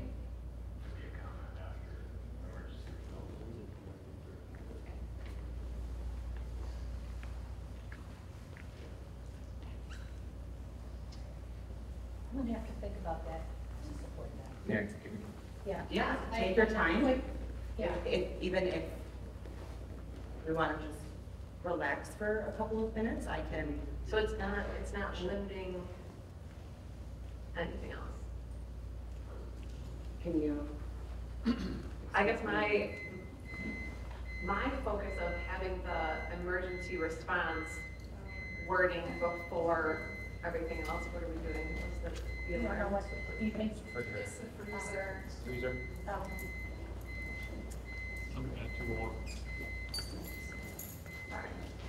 Okay. That is the focus of the review, is the emergency response. Do you see what I mean? Because when you take that out and then you're starting that the focus is including but not limited to. Anything. That's just really broad, really vague. Should be, that's how it should be. Okay.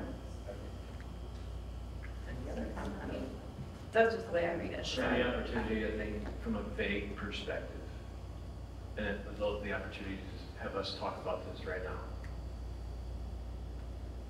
Let's not be vague. And it's open.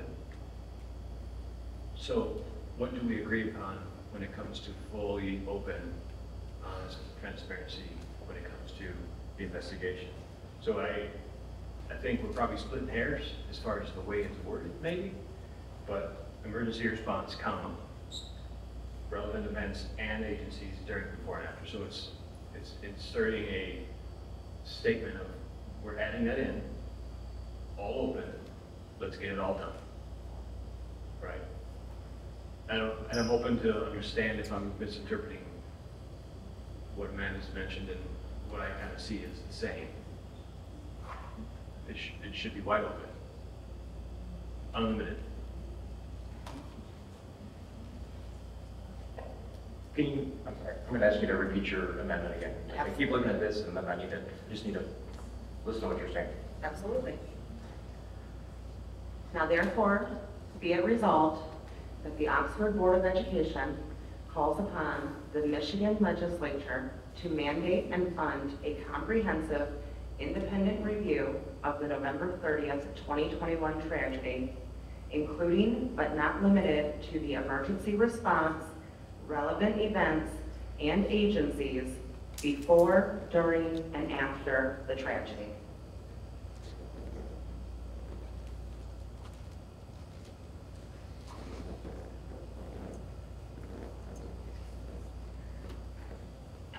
I don't think I can support that. We can't hear you. Pardon me. I don't think I can support that. Of course you can. Why? What are we hiding? Why? I can support an independent review of the emergency response of November 30th. I can support that.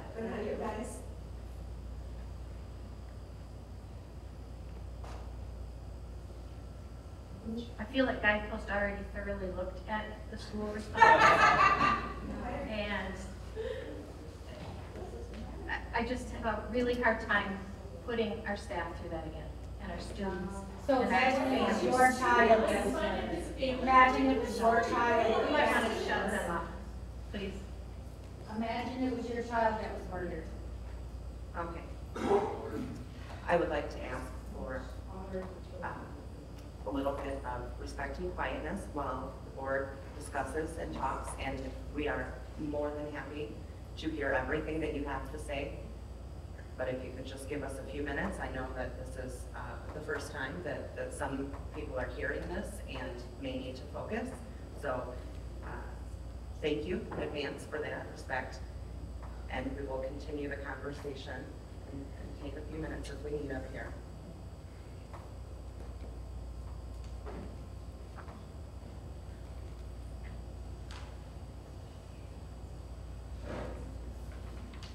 So if I may ask a question, for clarity,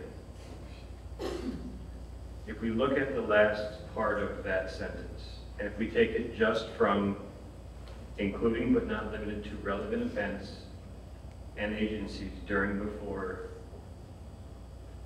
during, and after the tragedy. I understand the statement about emergency response, comma. But would we not agree that agencies would then constitute emergency response as part of the agencies that would be, could that not be the same statement? Without, if we're splitting hairs on the statement of emergency response, are the agencies in this question, or in this part of the statement, part of what we're discussing? The agencies are first responders. Yes, I do believe so. It is right. It would be all agencies as part of that. And look, at the end of the day, this is our recommendation. We are not the Michigan legislature. Right. We will be making the decision of who, when, how, if. This is our recommendation to them. And so that is my opinion, is that we do keep emergency response, but we move it to after the independent review, where it says including but not limited to, which would, of course, include, it already is, in my opinion, prior to the amendment. But again, this is our recommendation to our lawmakers above us. So emergency response, would the board discuss the verbiage change from emergency response in the same section to all agencies versus emergency response? Would that open it and still achieve the goal of the investigation and stating all agencies? I suppose you could, but in the context of this specific resolution, where we have positioned in front, which we have not read yet because it has not been put to vote, but in the context of the entire beginning of this resolution where it leads up to, I think that's why it is important to keep emergency response in, but to phrase it differently. That is my opinion.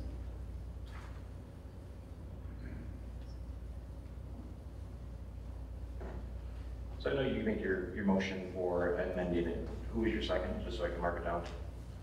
Mike, I believe, Yes, I wrote it down. All right. And we can vote when you're ready, but I don't want to rush anybody, so. Can you tell me which month, please? Mike Aldrin. Aldrin.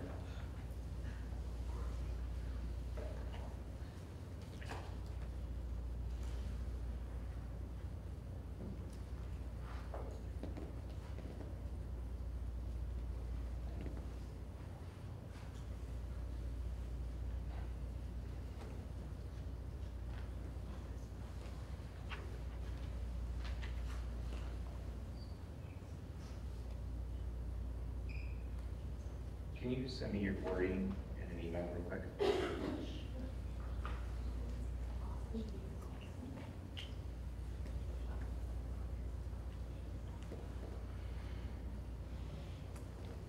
Would anybody else like on here?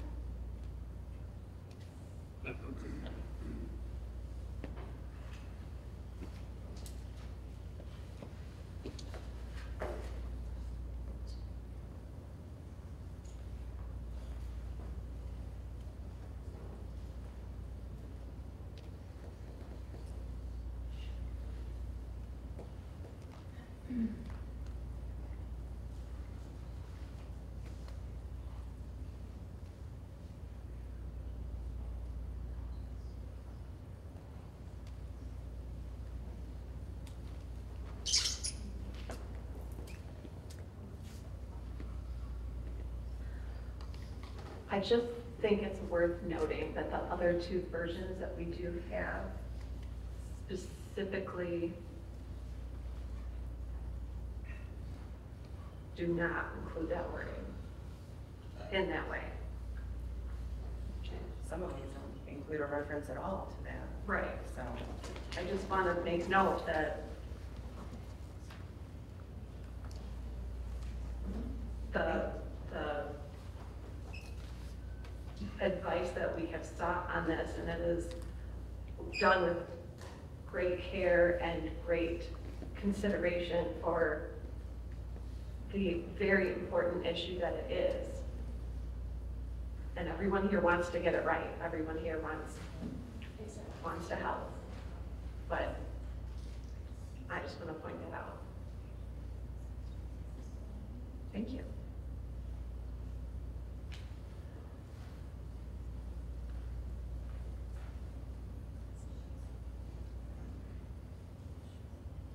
I do not want to rush anybody, so if anybody would just like to tell me when you're ready, we can go about it in that way.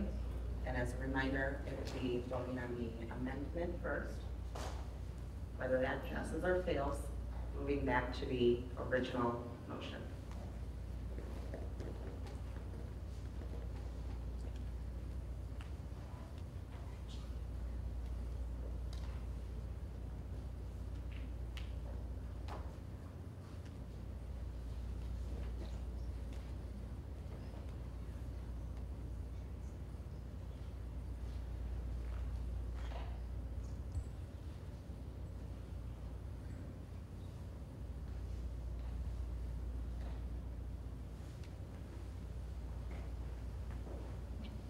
We have the opportunity to discuss, so if there's opportunities to discuss in any manner, I think we ought to take the opportunity to do that. Absolutely. Just so, again, I'm good, I'll wait all night. We need to make the right decision to be better, so.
Okay, so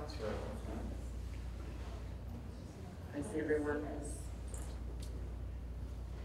been thinking as if there's anything else that you want to say about it, or we can start with the amendment. Vote on that, like I said. And then move back to the motion on the resolution, depending on how the amendment. Now, this is just the amendment, again, this does not mean that the resolution itself passes or fails. This is simply the motion that I suggested, okay? So that we're all on the same page here. Okay. And this is just a majority vote, so. Are we roll call? Should we do roll call? Okay.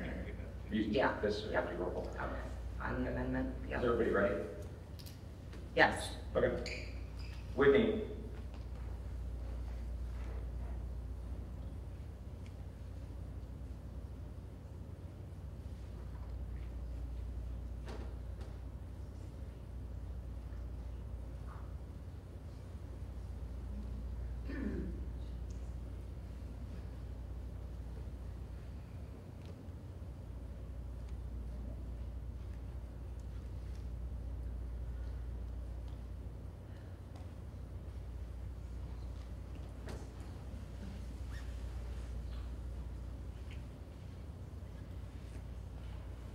Yes. Atchison? No. Schultz? No. Summers? No. McDonough? Yes. Albrecht? Yes. All right, no majority doesn't pass. Okay, that was just the amendment. Tie vote. The amendment has failed. We still have the motion on the floor for board resolution number 1 in its form without the amendment. Like to move to discussion here? We already had a second, right? I have to make sure. Yes. So we did. Okay, thank But you. just to be clear, there could be an additional amendment. Yes, Yeah. anyone could introduce an additional amendment at this time. Open to discussing the whole document. Yes. Yes. Can you clarify the importance of the third paragraph? This was not on a previous draft that I'd seen, so I'm just wondering what actually the third and the fourth. This was added not by anybody on the board, and I am not sure legally what I am allowed to say about that. So it was like a suggestion, Yes, or this was a suggestion, and okay. in no way was this. It was by a board, yes, like it came from. It came from a Yeah, member of the board? yeah. Okay. So I did not- that's, yeah, this is our group that like just. This is our mashup of Okay. what we all agree on, Okay, or what we submit.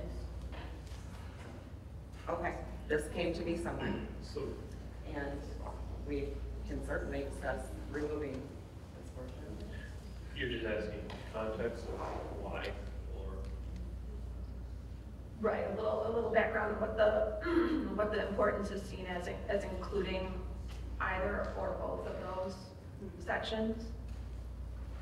Since I hadn't seen it in a previous version. I can talk to it a little bit. I think it sets the stage, as those other whereas, right? It's setting the stage of why we're making this resolution at all. And as those people have publicly stated concerns, right, with the, I guess, not having formal action or after action report, and some of the communication concerns that they have. I guess I'm just looking for clarity, because this topic is not new. So I wasn't under the assumption that either of those paragraphs were important in the board discussing this before. predated those. If I understand that. Yeah, So I guess our I'm discussion started well before the Right. dates on these, correct? So You are absolutely I don't correct. see that as being important as to what the board does. These are just the news highlights essentially. You know, it talks about quotes in newspapers. And personally, I don't have a huge opinion on keeping or omitting these. It is just simply facts that add to the precursor to the resolution, right? And both of these events, speaking of the fire chief and the Oakland County Sheriff, have happened since we began discussions on this. So the relevancy, personally, I'm fine either way on this one. And honestly, I do too, but I know those articles and instances did bring concerns to the current lawmaking. Right.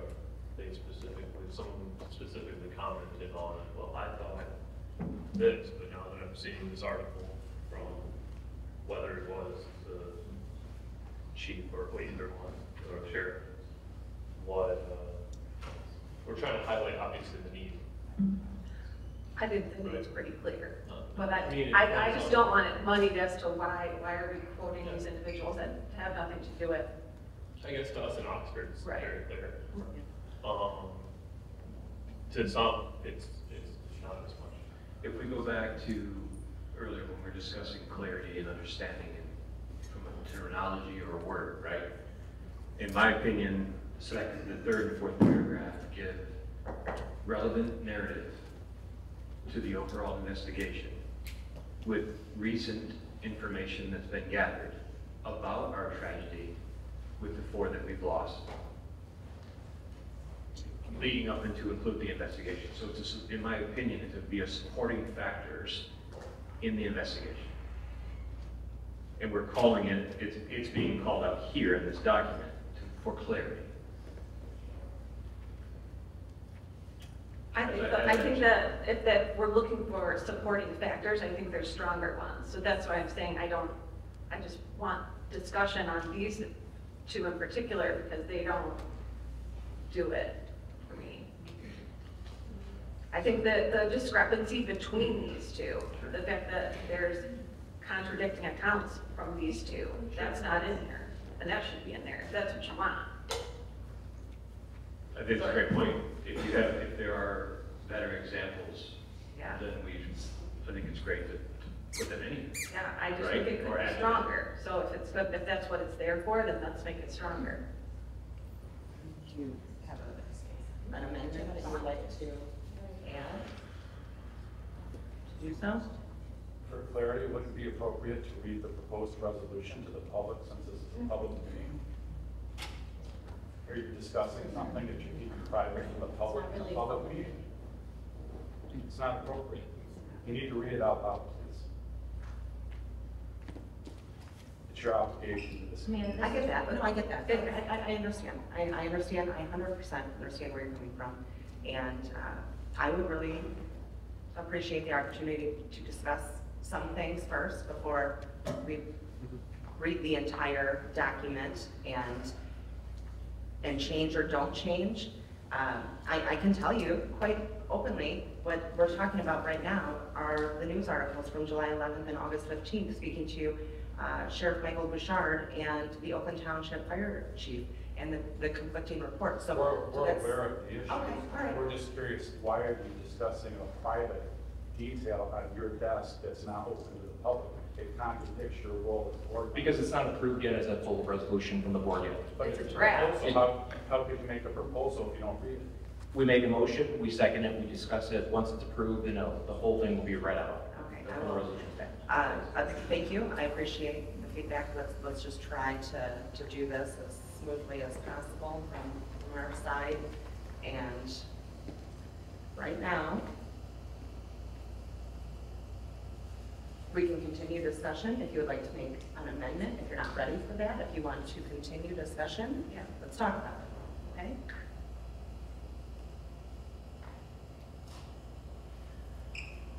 We need to talk about it, so let's have a great conversation. There is no formal amendment on the table right now. We still have only the resolution for, only the motion for the resolution.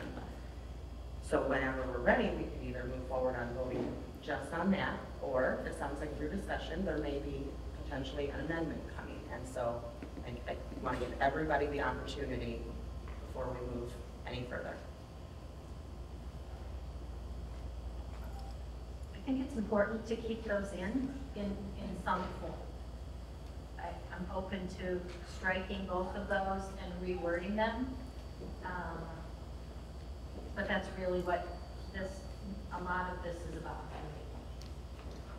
Okay.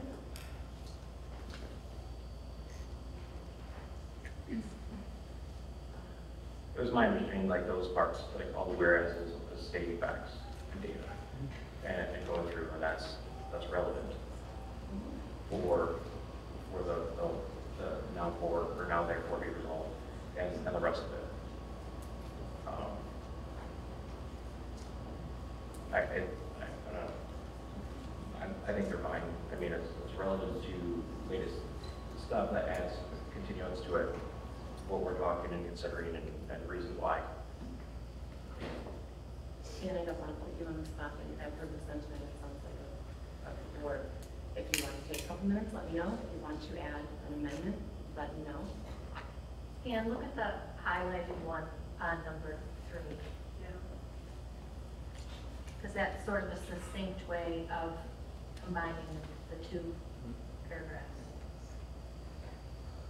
Well, that's what it is. That's like 4 you're talking about? I'll highlight the 4th paragraph. No, yeah. Yeah, Yeah. so that's part of the resolution. Right, so you can change it to whereas.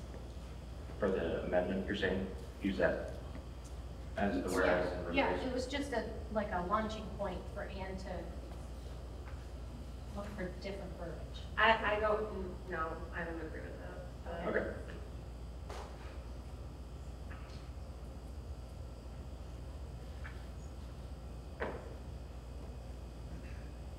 I would love to offer a amendment.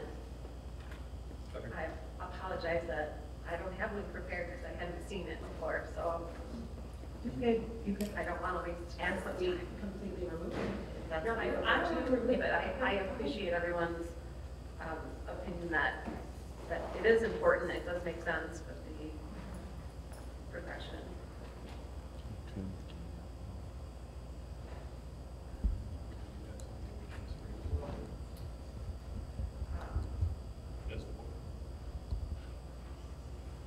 Like, what are you?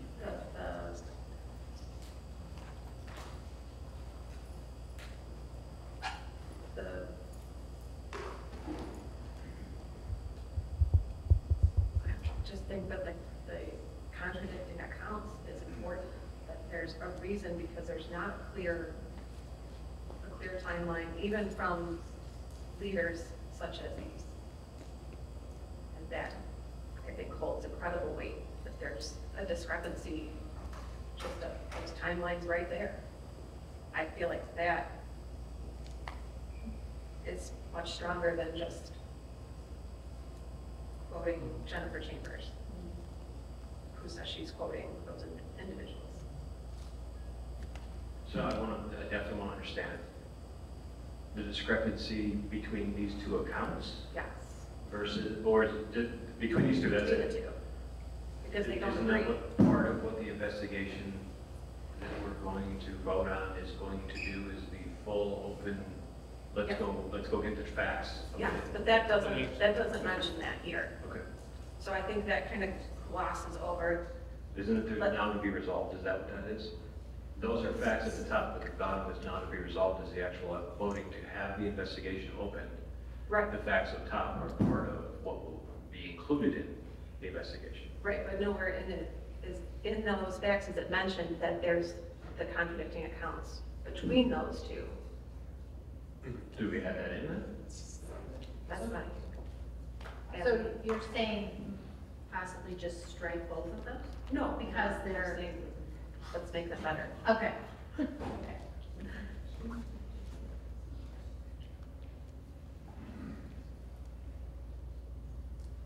I mean, I definitely see what you're saying, that it could be worded, you know, a little more clear, but at the same time, I also see how offering the two conflicting reports leads you to presume that there are two conflicting reports. I mean, if they're their claims that they made in these articles, then, so we're referencing these articles, but we're not referencing what's important about them, is that they don't agree. Did you? You know what I mean? But I think that adds substance to why we get to the further part of let it be resolved, and we go into the next like even though these two articles talk about them disagreeing on the count, the timelines, stuff like that. Again, you know, whereas on these dates for Sheriff Bashar and Fire Chief, again, like data points of, I don't say justifying, that's not the right word, but the leading up, the reasons of the why, that then we are there calling for the resolution that is stated below that. And if I could ask a question.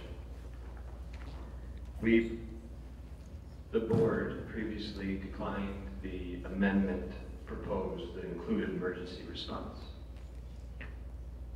Am I understanding discussing two of the emergency response sections of the proposed resolution? No, we're talking about the whereas sections about what we just. Right, but those are the entities of the emergency response, right? So emergency response is still going to be in, what I read was my amendment that failed. That changed the wording of that section. How the section reads right now on your paper, which I will read.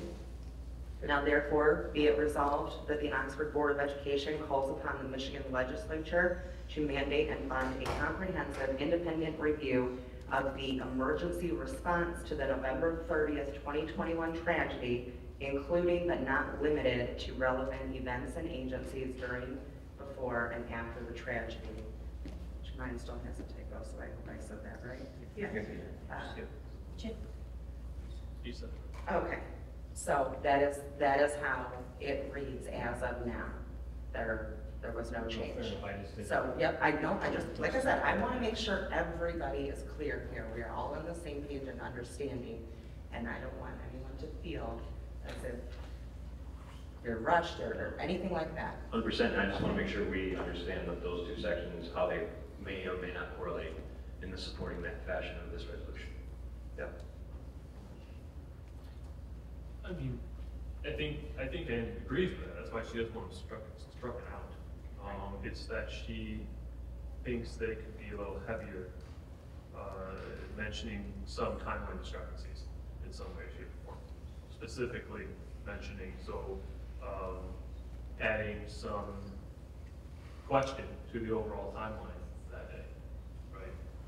We know it. I mean, anybody that's read the article knows it. But to somebody that might be reading this from somewhere, you know, miles away in our state. So when you do a report in college and you reference an article that you pull from 1967 newspaper that none of us were there, or most of us maybe not, but you're going to reference an article, date, time, where it's from. Would we agree that for both of these, adding the statement at the end as a reference to the interview and/or article dated by at the end, would that suffice as to the details allowing anyone who's reading it, understanding it, seeing it, involved in it, to go back and look at that? No? You're talking about secondary sources. Yeah. Secondary sources, but it's been a long time since I've been in college, so I'm just trying to figure out, like, cite the resource and then go back and. I mean, practically, that's what it is. But we wouldn't do that in our resolution. Yeah, I'm really just talking about the third paragraph mainly, right? That's the crux of it. No, the crux is that these two articles that are referenced, July 11th and August 15th, show the discord from that response. Is that the reason they're referenced? Because how it reads is that doesn't matter, or that's not even raised. If you want to really hit it home, you should add the Board of Commissioners, and he's saying that that's not accurate either, that he was not asked for a review.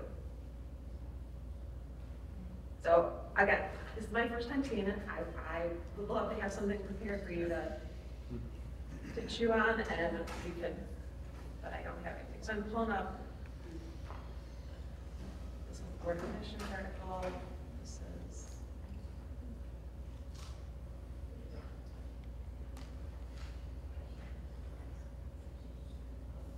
I don't have a motion to amend at this time.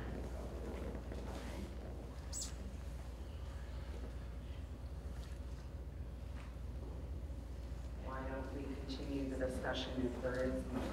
Are you comfortable with that? Yeah, Okay. We can also recess. Yeah. Yeah, please and continue. she could keep working for a minute if we wanted to. Sorry, that is definitely an option, so, all right. Moving further along into the resolution, would anybody like to discuss anything else? Any parts, the whereas or after?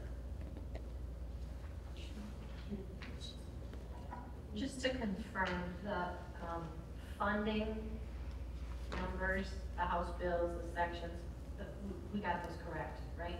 I mean, we had gone back and forth to make sure that they were the correct ones. Yeah, we had gone back and forth, and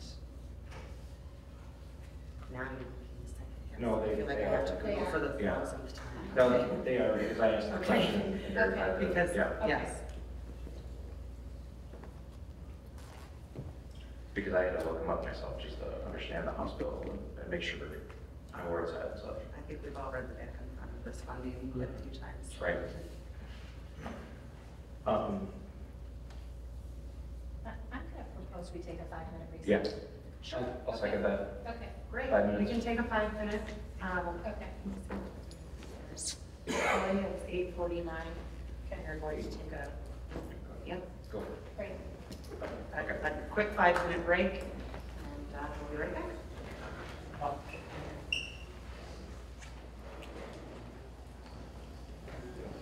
Okay, it is 9:01, and we're going back in session, and we left it off speaking of a possible amendment regarding the third and fourth paragraph of resolution number 1.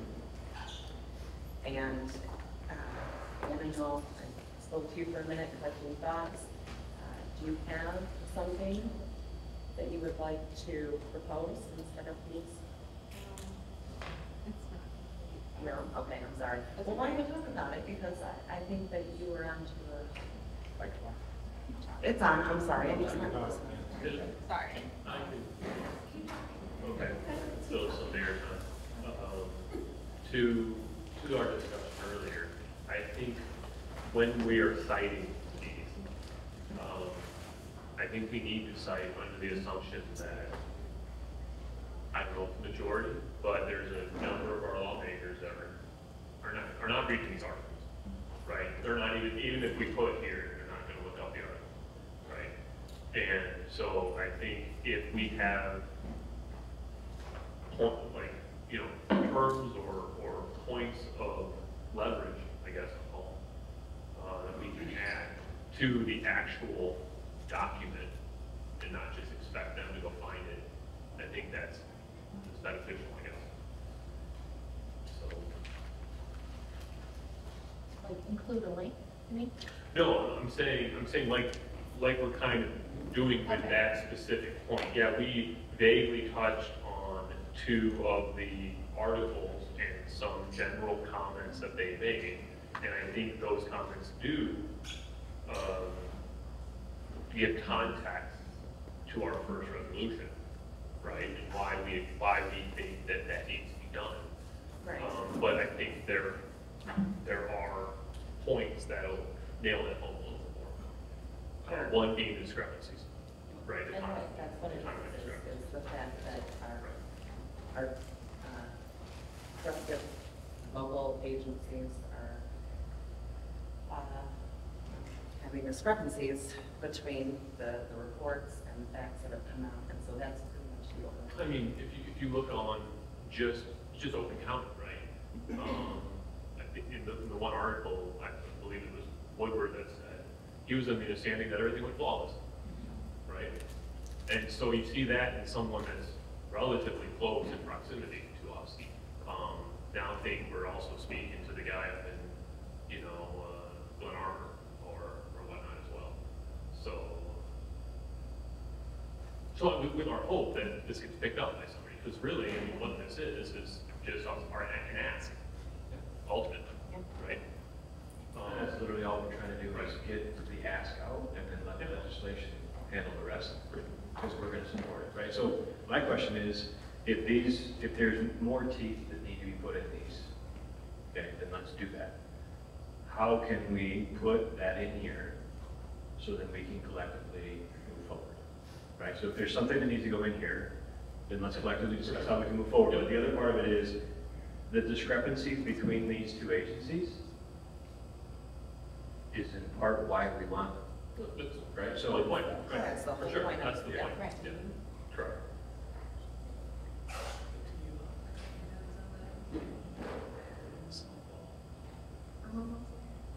Okay, all right.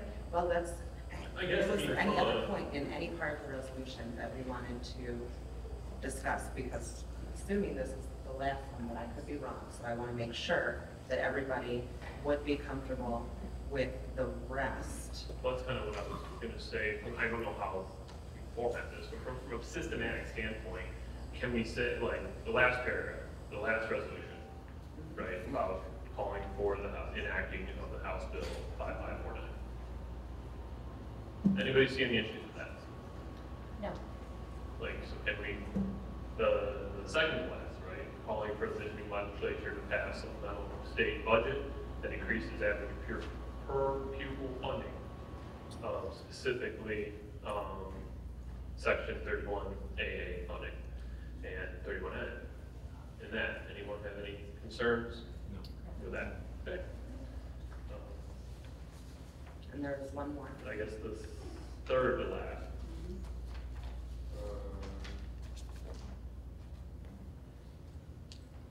I mean, this is actually moving forward, right? This is looking forward, similar to the commissions or the kind of the teams that they have set up in places like Texas and Florida, that any circumstance similar to ours will immediately form. There's an action plan at the state level that let me see. With subpoena power. With subpoena power. Some kind of task force. Correct. And our hope is that it's similar to, you know, what Parkland. Yeah. And Are there any concerns? is everyone okay with wording on that? Yep. Okay. Okay. Somebody else can pick it up. We are getting there. All right. I like it. Okay. How you feeling, man? I think I'm good. Okay. Would you just like me to read this off, or do you want me to? I would like you need to propose an amendment. Okay. For and specify where.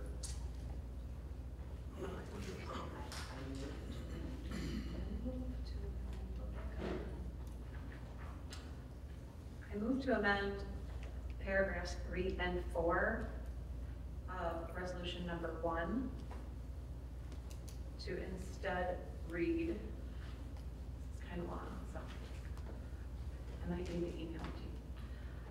Our trusted local emergency response agencies have conflicting reports as to the details of the facts pertaining to the response efforts on November 30th, 2021. 3 recent articles in the Detroit News exhibit the alarming discrepancy between the agencies in response to the November 30th, 2021 tragedy. On July 11th, 2024, Oakland County Sheriff Michael Bouchard stated he would like to have an analysis of this, like the Parkland, and we have not been able to get anybody to fund it. On August 14, 2024, Oxford Fire Chief Matthew Majestic and Addison Fire Chief Jerry Morawski stated they were not notified timely by Oakland County Sheriff Department, that should be office, to respond to the November 30th, 2021 tragedy and instead dispatched themselves. On August 15, 2024, in response to Sheriff Bouchard's claim that he was denied when his office requested funding for an after-action review or third-party review, the Oakland County Board of Commissioners Board Chairman David Woodward stated, "I was never asked about an after-action review, nor were any commissioners, and no amendment was ever offered for such an action." Do you want me to email it to you? Please. Okay. I need to change that to office. Are you sending it to all of us? Yes.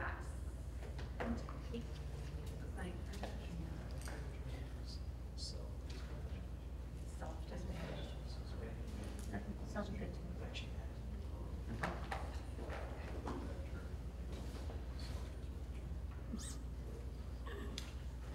Do we have an amendment yet proposed for that? I'm sorry, she just did, so we need a second. So we need a second. I'll second. James, thank you. Self-dispatched? Should we change that?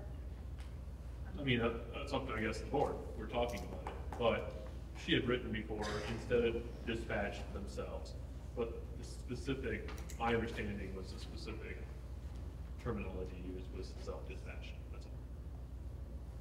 That's it. Here. I'll email that version out, so it's not going to review it. And as I'm taking proper notes here, then the amendment proposed for the reading there was to replace those two with that. What she's sending us, correct? Correct. Those two paragraphs. Paragraphs 3 and 4. Yeah, 3 and 4 with this one. Yes. Okay.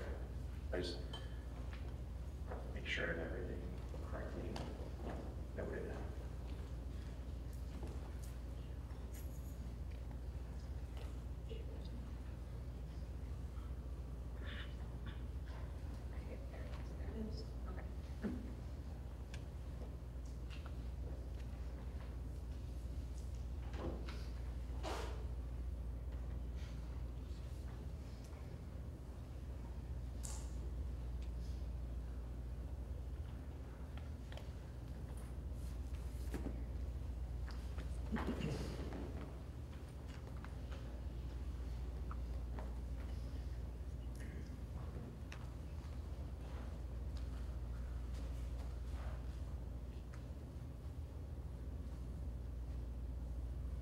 And while we're waiting, will you read it one more time? Yes,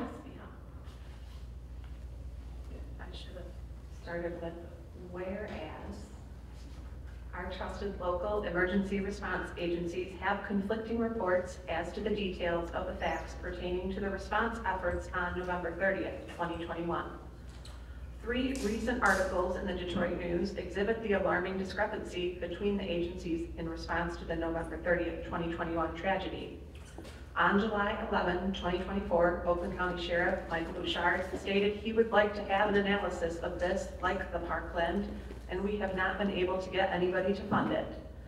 On August 14, 2024, Oxford Fire Chief Matthew Majestic and Addison Fire Chief Jerry Morawski stated they were not notified timely by Oakland County Sheriff Office to respond to the November 30th, 2021 tragedy and instead self-dispatched. On August 15, 2024, in response to Sheriff Bouchard's claim that he was denied when his office requested funding for an after-action review or third-party review, the Oakland County Board of Commissioners Board Chairman David Woodward stated, "I was never asked about an after-action review, nor were any commissioners, and no amendment was ever offered for such an action." It's just like, Yeah, that's like that's why I took it from. That's the one you quote we keep getting. It's the. It's, I don't know if it was a typo the one on I'm paper. reading, which. Like, that's what it's got right here, in number 1. I don't know if Sheriff Bouchard finished like the Parkland Did you see that? report or, yeah. Because I have. So we can pull up the Detroit News. Yeah.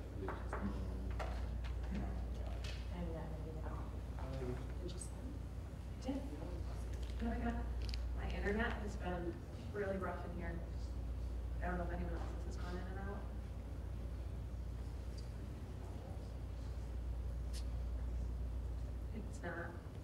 It's not showing up in my sent.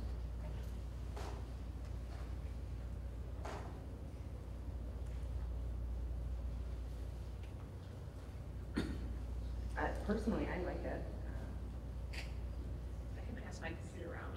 I'm in support of that. I don't need to read it again, that's why I asked you here to read it again. I've heard it enough, but if somebody else would like her to repeat. Or if you want to go over there and read it on the computer.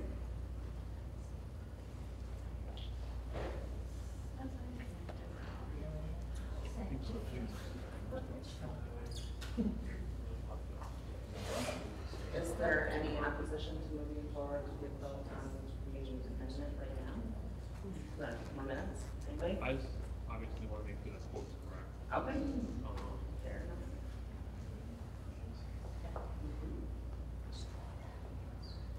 Amanda, if I could, wouldn't it be, once you're done, wouldn't it be appropriate to read it in its entirety and give you a chance to make a comment considering the importance of the staff? Almost there. Thank you for your patience. We don't know what she's changing.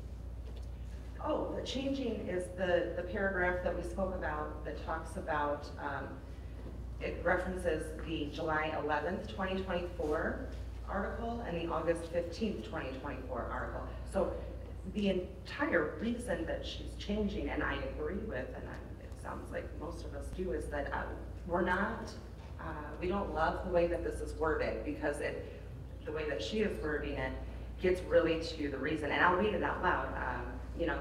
It says, Michael Bouchard told Jennifer Chambers of the Detroit News that he would like an after-action report completed regarding the emergency response at Oxford High School on November 30th, 2021, and stated, in quotes, I would like to have an analysis of this like the Parkland, and we have not been able to get anybody to fund it, end quote.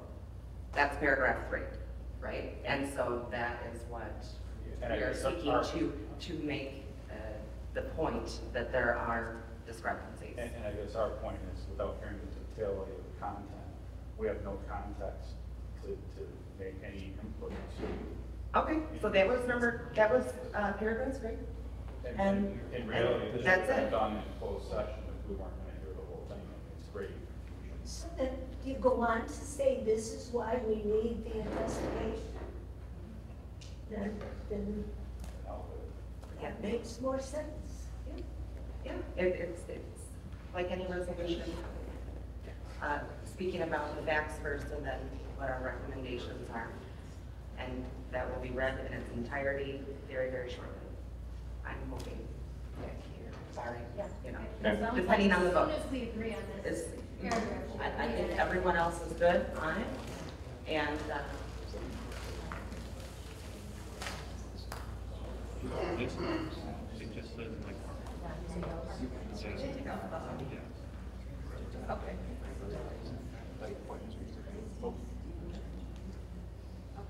Mike was able to find.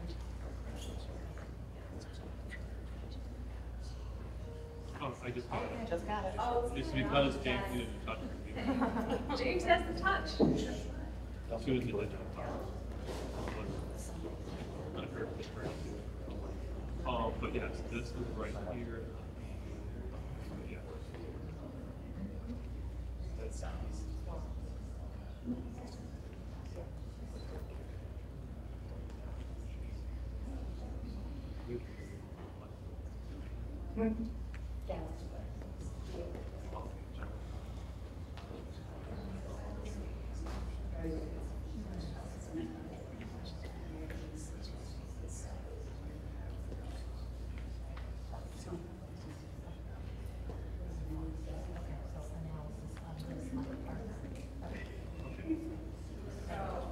So add the whereas at the beginning. Yep.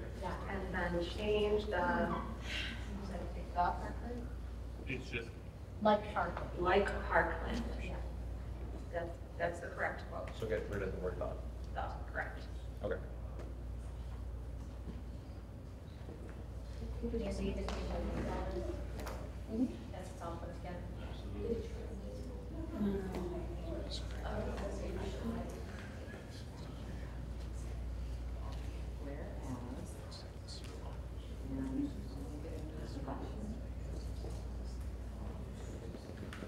I just want to make sure that's correct for when we finish.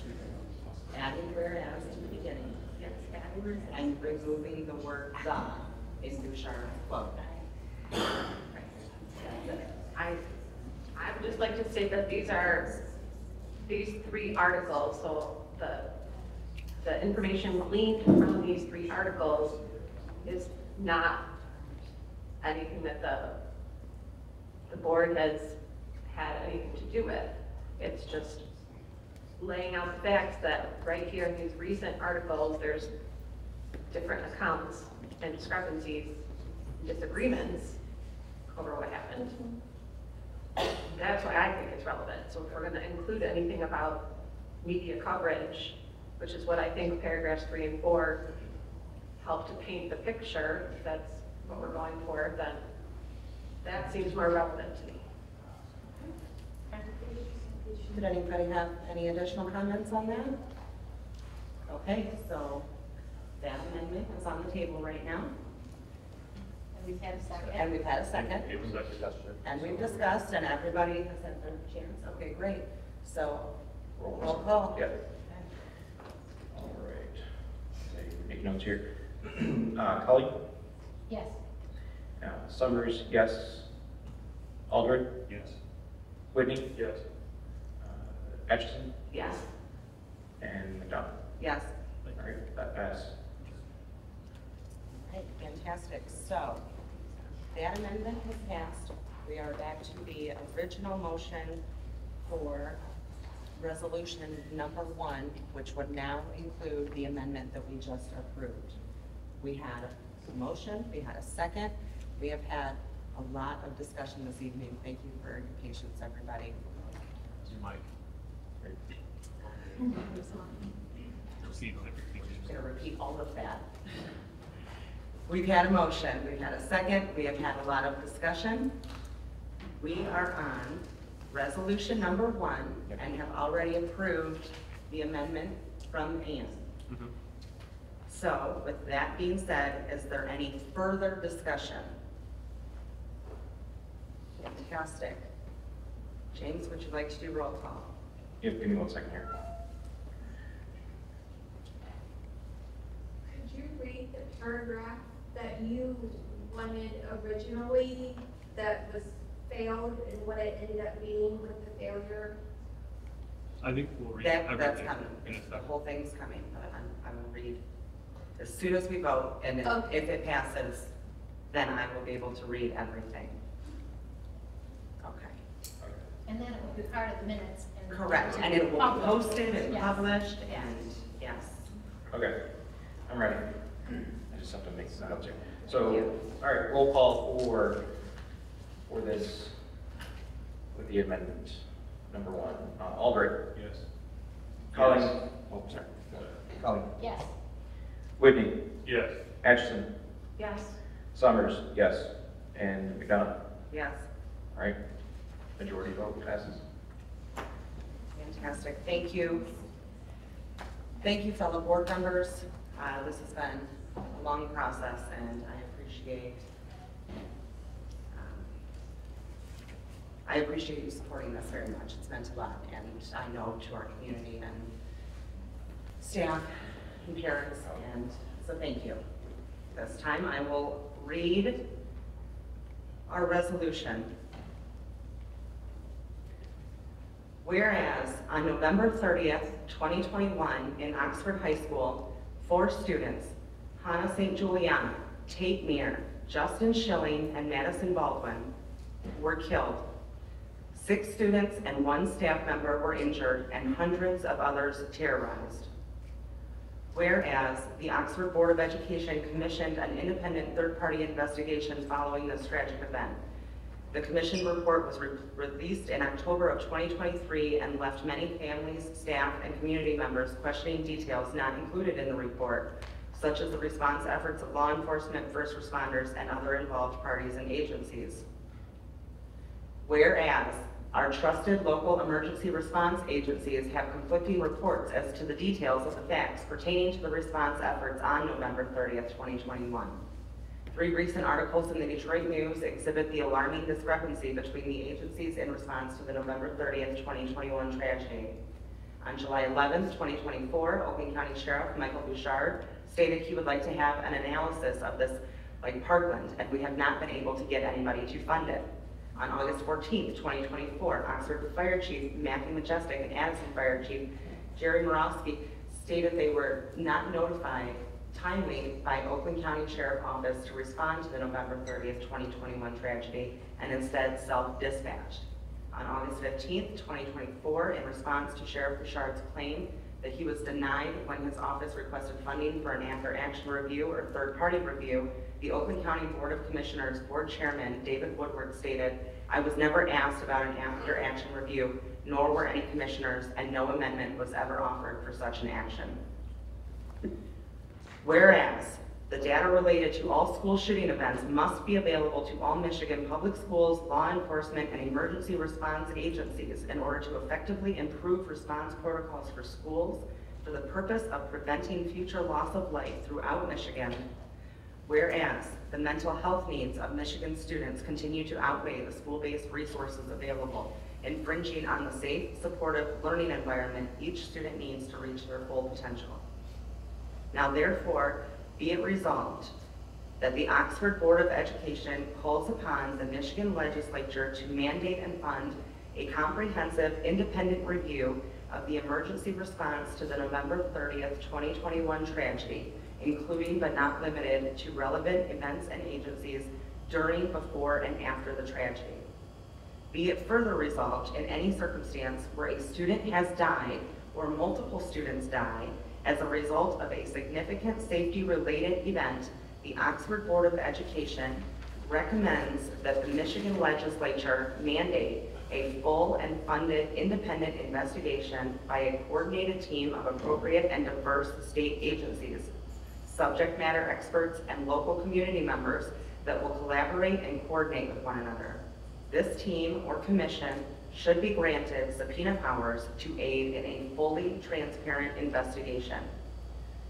Be it further resolved that the Oxford Board of Education calls upon the Michigan Legislature to pass a supplemental state budget that increases average per pupil funding and invests in student safety and mental health safety, makes recurring all of the Section 31AA funding and Section 31N funding for children's mental health and school safety, and to increase said budgets in subsequent years.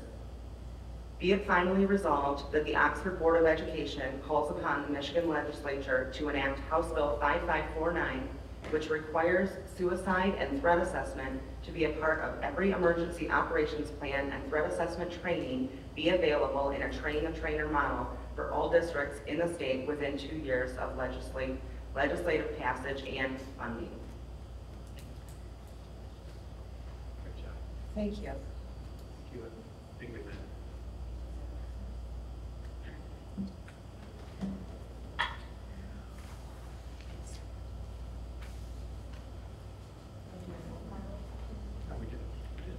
We did it. That's why it's here.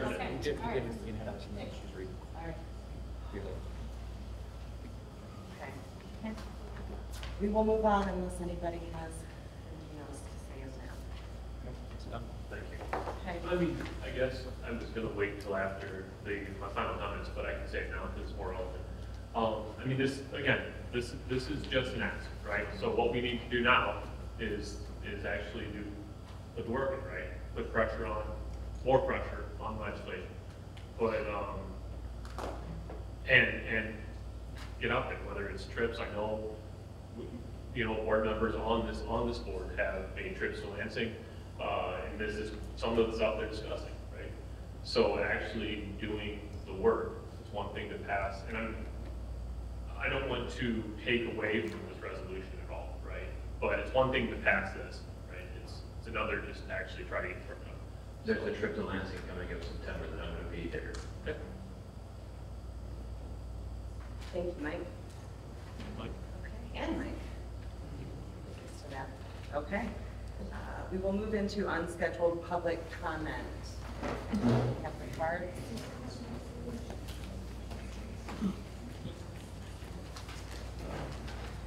Yeah.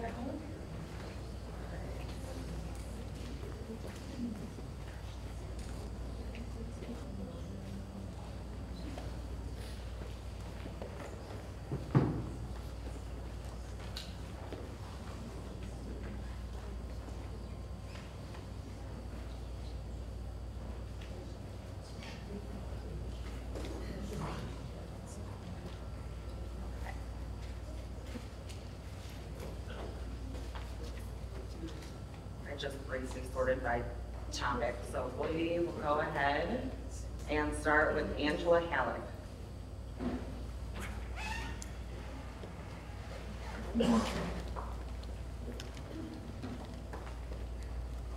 Good evening.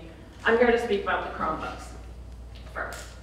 At the end of 5th grade, my son was given the Chromebook to keep through, and then for the summer, and then bring it in for 6th grade and keep with him through 9th. As his parents, my husband and I read over the Chromebook handbook with him, the Technology Resources User Agreement, purchased the optional but strongly encouraged for the letter insurance program.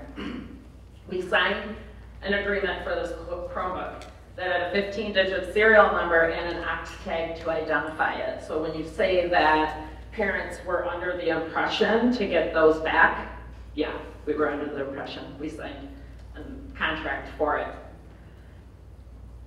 And then at the end of 6th grade, it was taken back, told that it was going to be collected for maintenance and given back to him last week. We raised our child to respect property and not to leave a single mark on that electronic device.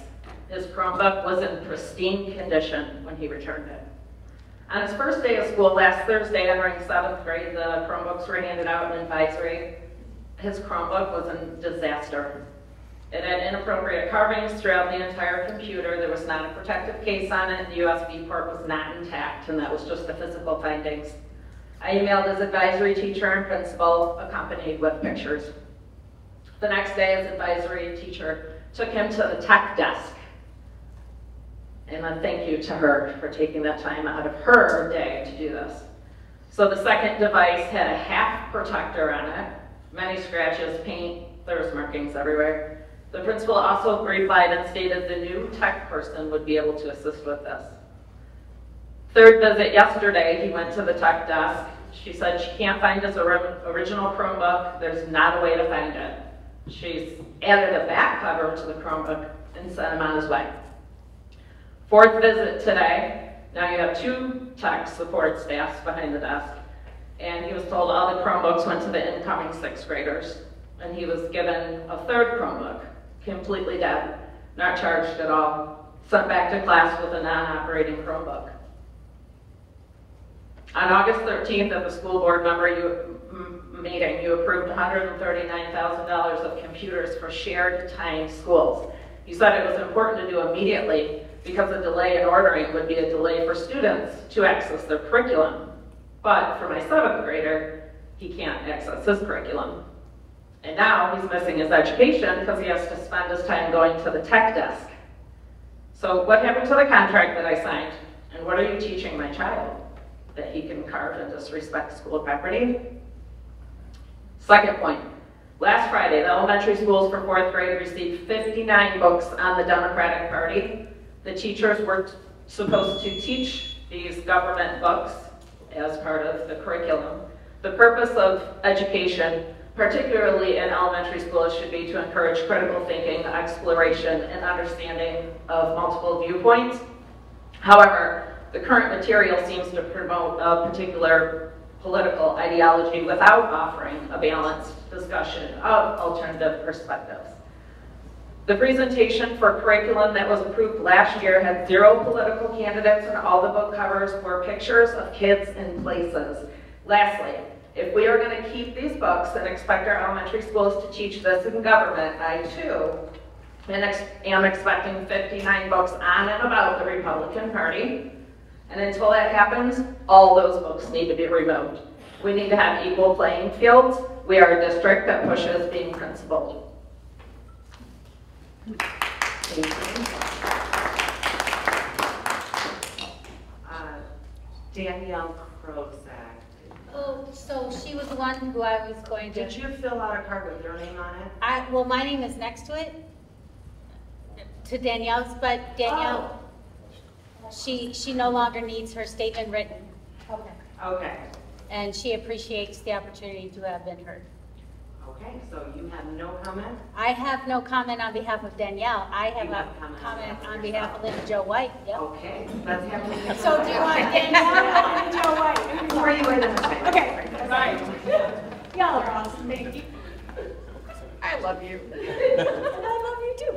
All right, so First of all, I just want to say good evening. Thank you for everything, the opportunity to come before you. My name is Linda Jo White, and I am a boy mom of a graduating 2025 Oxford senior. Tonight, many of us sit here having had the simple luxury of enjoying an incredible summer vacation. Trips to the lake, fishing, jet skiing, maybe to NYC or Chicago to the art museums, maybe even Cedar Point, definitely guitar strumming and s'mores around the bonfire, or for some like my son, spending several weeks as a volunteer camp counselor pouring into the lives of littles. All sorts of families doing all sorts of things that created the most incredible summer vacay memories. But some sit here this evening having been robbed of these simple luxuries that come with an incredible summer vacay and the creation of those assumed family summer memories because of the events and conversely the lack of events which have and have not taken place over the past couple of years. Some never got to partake in the memories made. Madison's family never got to partake in the memories made from celebrating her 20th birthday or spending time with her 100-year-old great-grandfather who recently went to join her in heaven. Hannah's family never got to partake in the memories made from simply witnessing Hannah living every moment, laughing every day, and loving beyond words. Justin's family never got to partake in the memories made as they head over to the lake, over there to Lake Huron, wandering through the rocks, taking pics, and feeling the peace and serenity that only comes from feeling that gentle summer breeze coming off of our Michigan shorelines.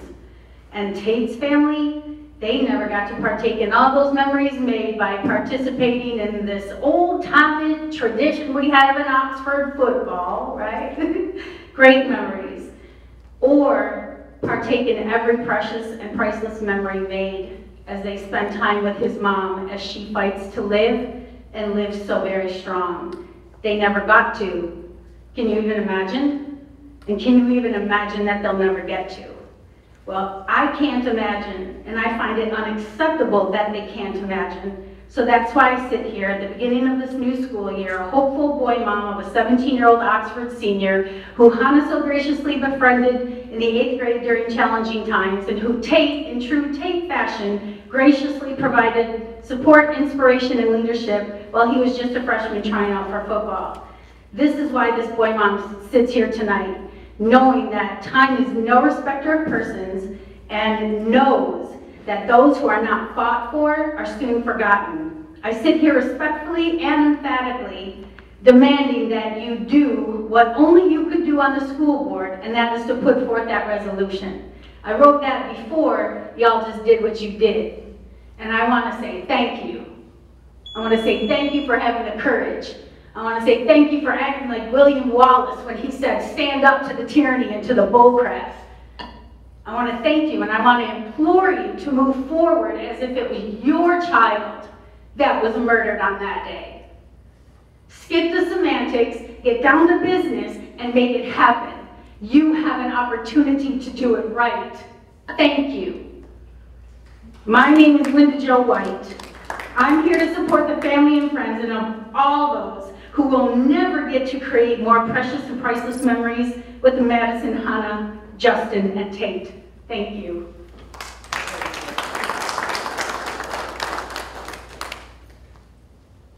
Steve St. Juliana.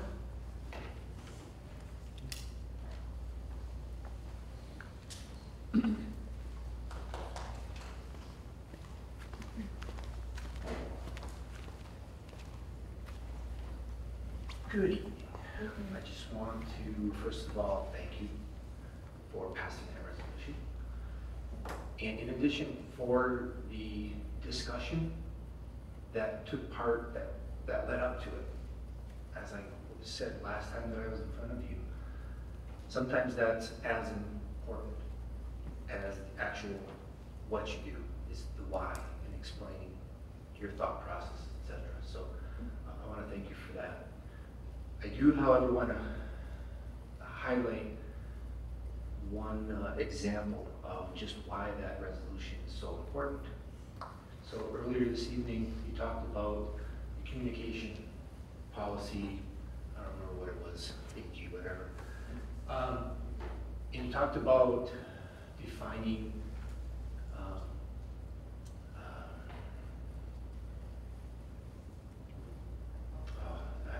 threat, credible threat? Credible, yes, thank you. Yep. Credible versus non-credible threat. And I just want to remind you that the whole Birdhead incident was deemed non-credible and was mishandled.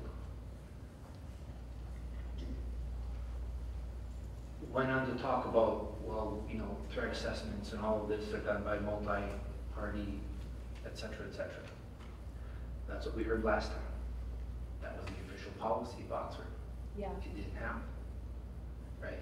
So, to me, that was just a preeminent example of why this resolution was so important, is to highlight all of these things, not just the emergency response or the actions of the shooter, but all of these things that led up to this,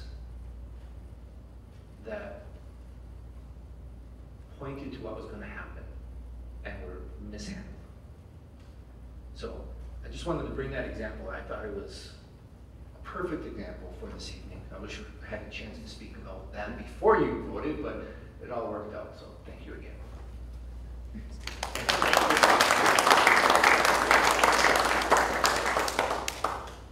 Kira Erskine.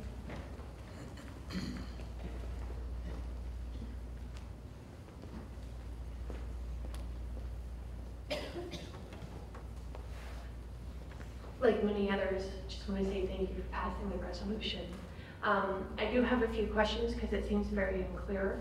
I know earlier when Amanda had made that amendment, Holly was very adamant that she wasn't going to vote yes for it because she didn't want it seemed like she didn't want the school to be investigated because I think her words was, I'm not putting the staff through that again.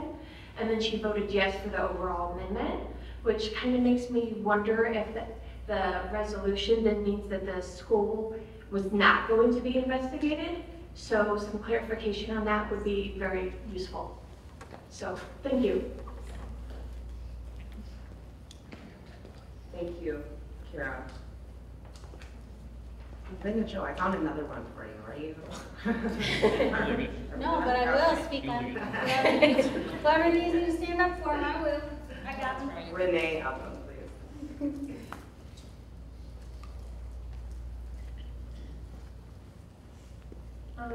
I wasn't planning on speaking again this evening, but I found all of this so needlessly confusing.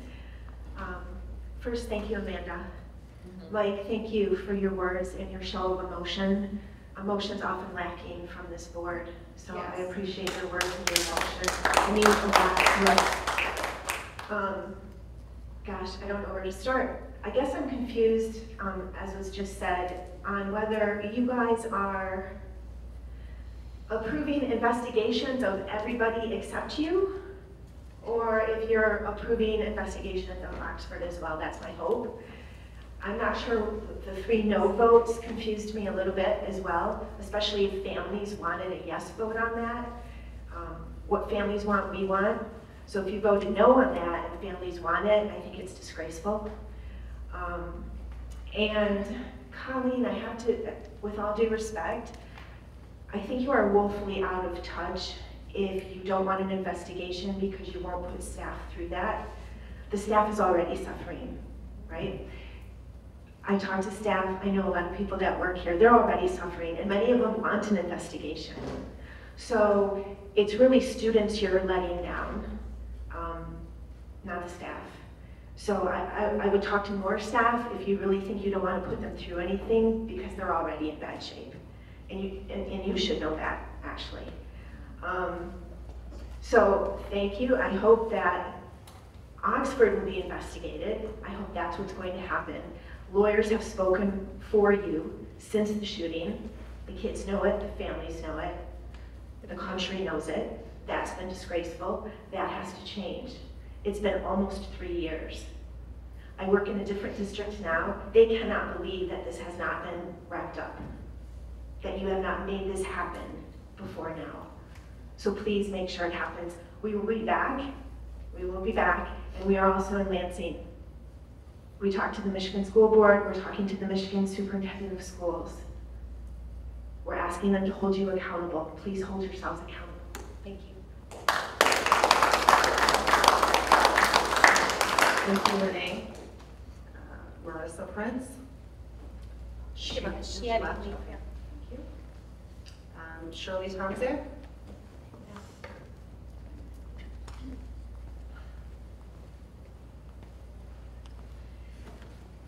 Good evening. I've been a member of this district for over 50 years. I'm currently the grandmother of 2 Oxford high school students, one of whom is a senior, so she was in the 200 hall and saw 2 of her friends shot, wounded. They survived. I've been coming to board meetings since then, and I can't believe it's taken this long for you to understand that a thorough investigation had to be made. I know many of you weren't here originally in that time, but I'm relieved, I'm thankful that you voted for this, but I understand what Mike said. I have been a fighter for social justice for over 50 years, and I know it's a fight. And I know this resolution is a first step. It's almost 3 years late, but it's a first step. And we must insist that the legislature or the Attorney General, whoever has the power to make this investigation happen, we need to stand up and make sure that they make it happen. So thank you for your vote tonight. Yeah. And let's keep fighting.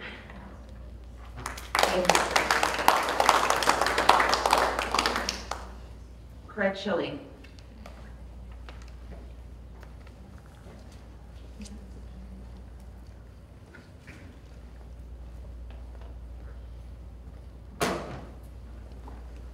Good evening. I'd like to start out by saying thank you for finally seeing the light and passing this resolution.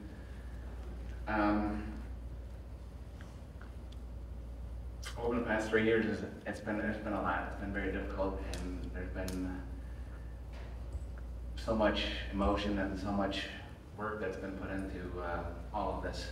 It's been an event that has changed lives and moved people beyond their limits. I never thought that I'd be in a position like this, where I would have to address a board with regarding this type of a situation. But the more shocking part about it is that I also would never thought that it would take this long and be this difficult to get the obvious and most absolutely necessary things done in the wake of a tragedy like this. I want to let you know, and everybody else who's listening, that I will forever be tainted with disgust over the sheer lack of compassion and respect from the school as well as the state. Their unwillingness to take the deep dive into exposing the root cause of this tragedy is a slap in the face that will ever resonate within me. I appreciate the fact that you have finally made the effort, and I hope that you can follow through and guide this community to a brighter light. Dr. Milligan, we put our trust in you, and you know, I welcome your insight and your experiences to help out with our healing process. It's nice to see your interaction and the smiles and the youth of the community. And it's nice to see that you genuinely care. It's hard to see messages like, we love our students, we miss them in the summer. I love my son. sit here and just say something like, we welcome them back with open arms. I don't get that opportunity. So just take that in consideration and your pursuit for the healing for this community. Thank you.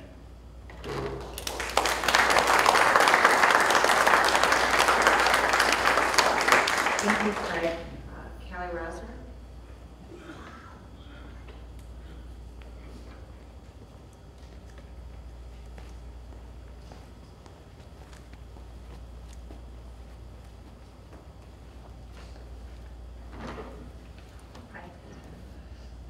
When I see it take so long to beat around the bush and to agonize over a resolution that should have been done 3 years ago and should have been so simple, but it's so convoluted. I heard the words, some of those that you said in what I had said earlier. And what's interesting is that came from the DOJ investigation of Uvalde. And some of those words I used and some that were in there were in your resolution, except your resolution isn't asking for a DOJ investigation. It's asking for another entity to ask. And your obligation is to actually send a request in to the DOJ to have an investigation. There's one request in there for Santa Fe right now. The DOJ is looking at that. All you had to do is say, DOJ, we want an investigation. And there's no funding issues, there's no issues. And you would have had something like what we had in Uvalde. But now you're asking the legislature, which is a legislative body that just makes laws and appropriates funds, to do an investigation, and they have no subpoena power. Why would you do that? You have an agency that can do it. All you have to do is ask. As a matter of fact, the township can ask, the village can ask, right? The sheriff's office can ask the DOJ to do it, and it'll be done, and it won't cost us money, and it'll be done right. So why are you beating around the bush with that? Credible threat? You're right back, and I agree with that. That really got my ears picked up. When you assess a threat, you assess it for threat level, right? It's a threat. If somebody's making a threat and you're actually having to research it, it's a threat to the institution. If nothing else, it causes disruption. It's a threat, right? You need to evaluate the level of threat, and then you need to determine if they have means, motive, motivation, all these other things, right? So there's all these assessment parts. Who makes the determination if it's credible or not? You're not supposed to do that. You're supposed to have a team of people evaluate, right, the level of threat. You need to stop using the word credible. You're totally making it wrong. You're doing it wrong. It's so far wrong, it's shocking. And one last thing on the FOIA requests. I think you all need to hit the reset button on that. The documents belong to us. We paid for it. The law says they belong to us, and you're supposed to give them to us. And the law says quite clearly, you have to give them to us for free and no charge, unless failing to charge us would cause a financial burden for the school, right? Yeah. And if so, it has to be because of the nature of the particular request, and you have to tell us why you're charging us. That's the law, right? That's the law. I'm ready to challenge you on it, okay? You spend more money fighting FOIAs and getting attorneys to review it and respond than just producing the documents. That's not fiscally responsible, and I question why you're doing it. Just give us the information.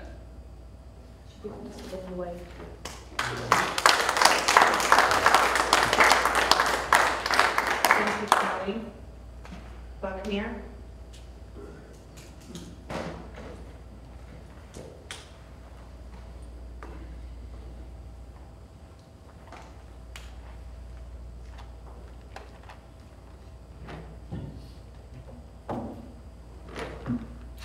Good evening. Before I say thank you, I have a question as well. So is this investigation all-encompassing? Is this resolution, is it all-encompassing? Does it include everything? The school, before, during, after? All relevant. Everything. Okay, because we as you guys are reading through that, there's a lot of focus on emergency response. So it just makes me like, that needs to be one thing we focus on. But really, we need to get the answers and understand the failures of the school, because that's where we can drive the big change. I mean, huge change can happen from that. So, if it's all encompassing, and we're not focusing on just the emergency response, and you're saying that's what it is? Would you like me to read? Just for. No, I listened to it. The way that I interpret it is, it says all relevant agencies. So if that is what is deemed that they would like to investigate, in my opinion, everyone might have, but the text says, including but not limited to relevant events and agencies before, during, and after. Okay.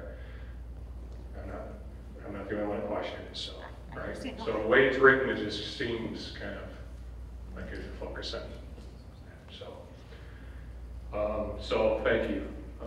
This has been, Mike, you mentioned we got to chase this. You got a chaser here, buddy. I'll chase it. Don't you worry about that. And you can help me chase it, right? And these guys behind me can help me chase it. Hell yeah. It's been a tough ride. The government is a tough nut to crack, but I'm a fighter, and I'm going to chase this, and that's my new. It's my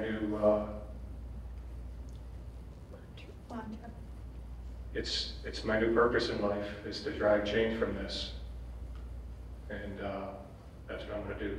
Thank you.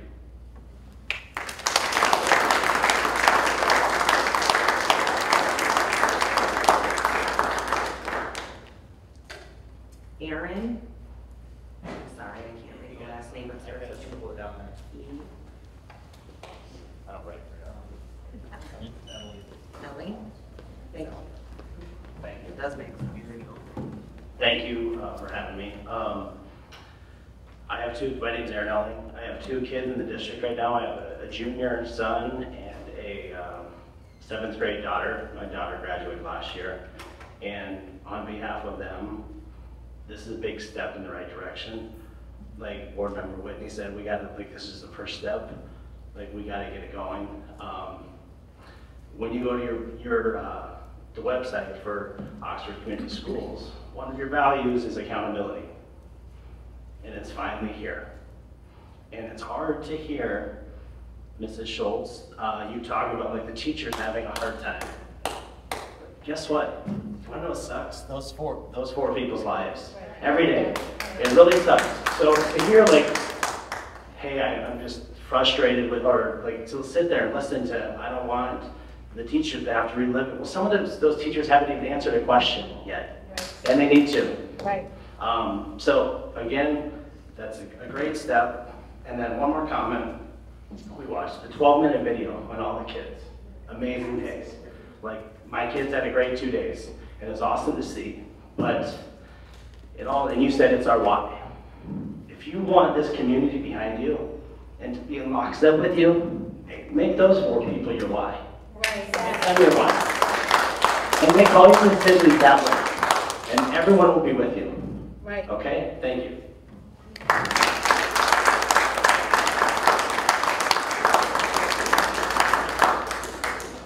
Trevor Potts. Thank you for your action tonight. I don't need to speak anymore. Okay. Thank you.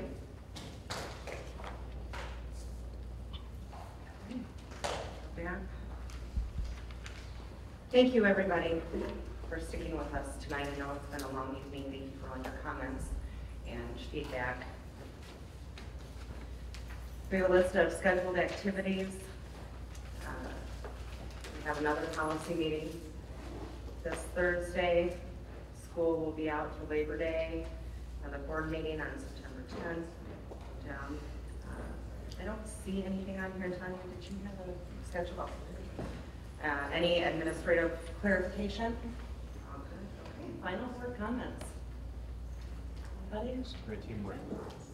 Thank you, everybody. And it is 9:59. This meeting is adjourned.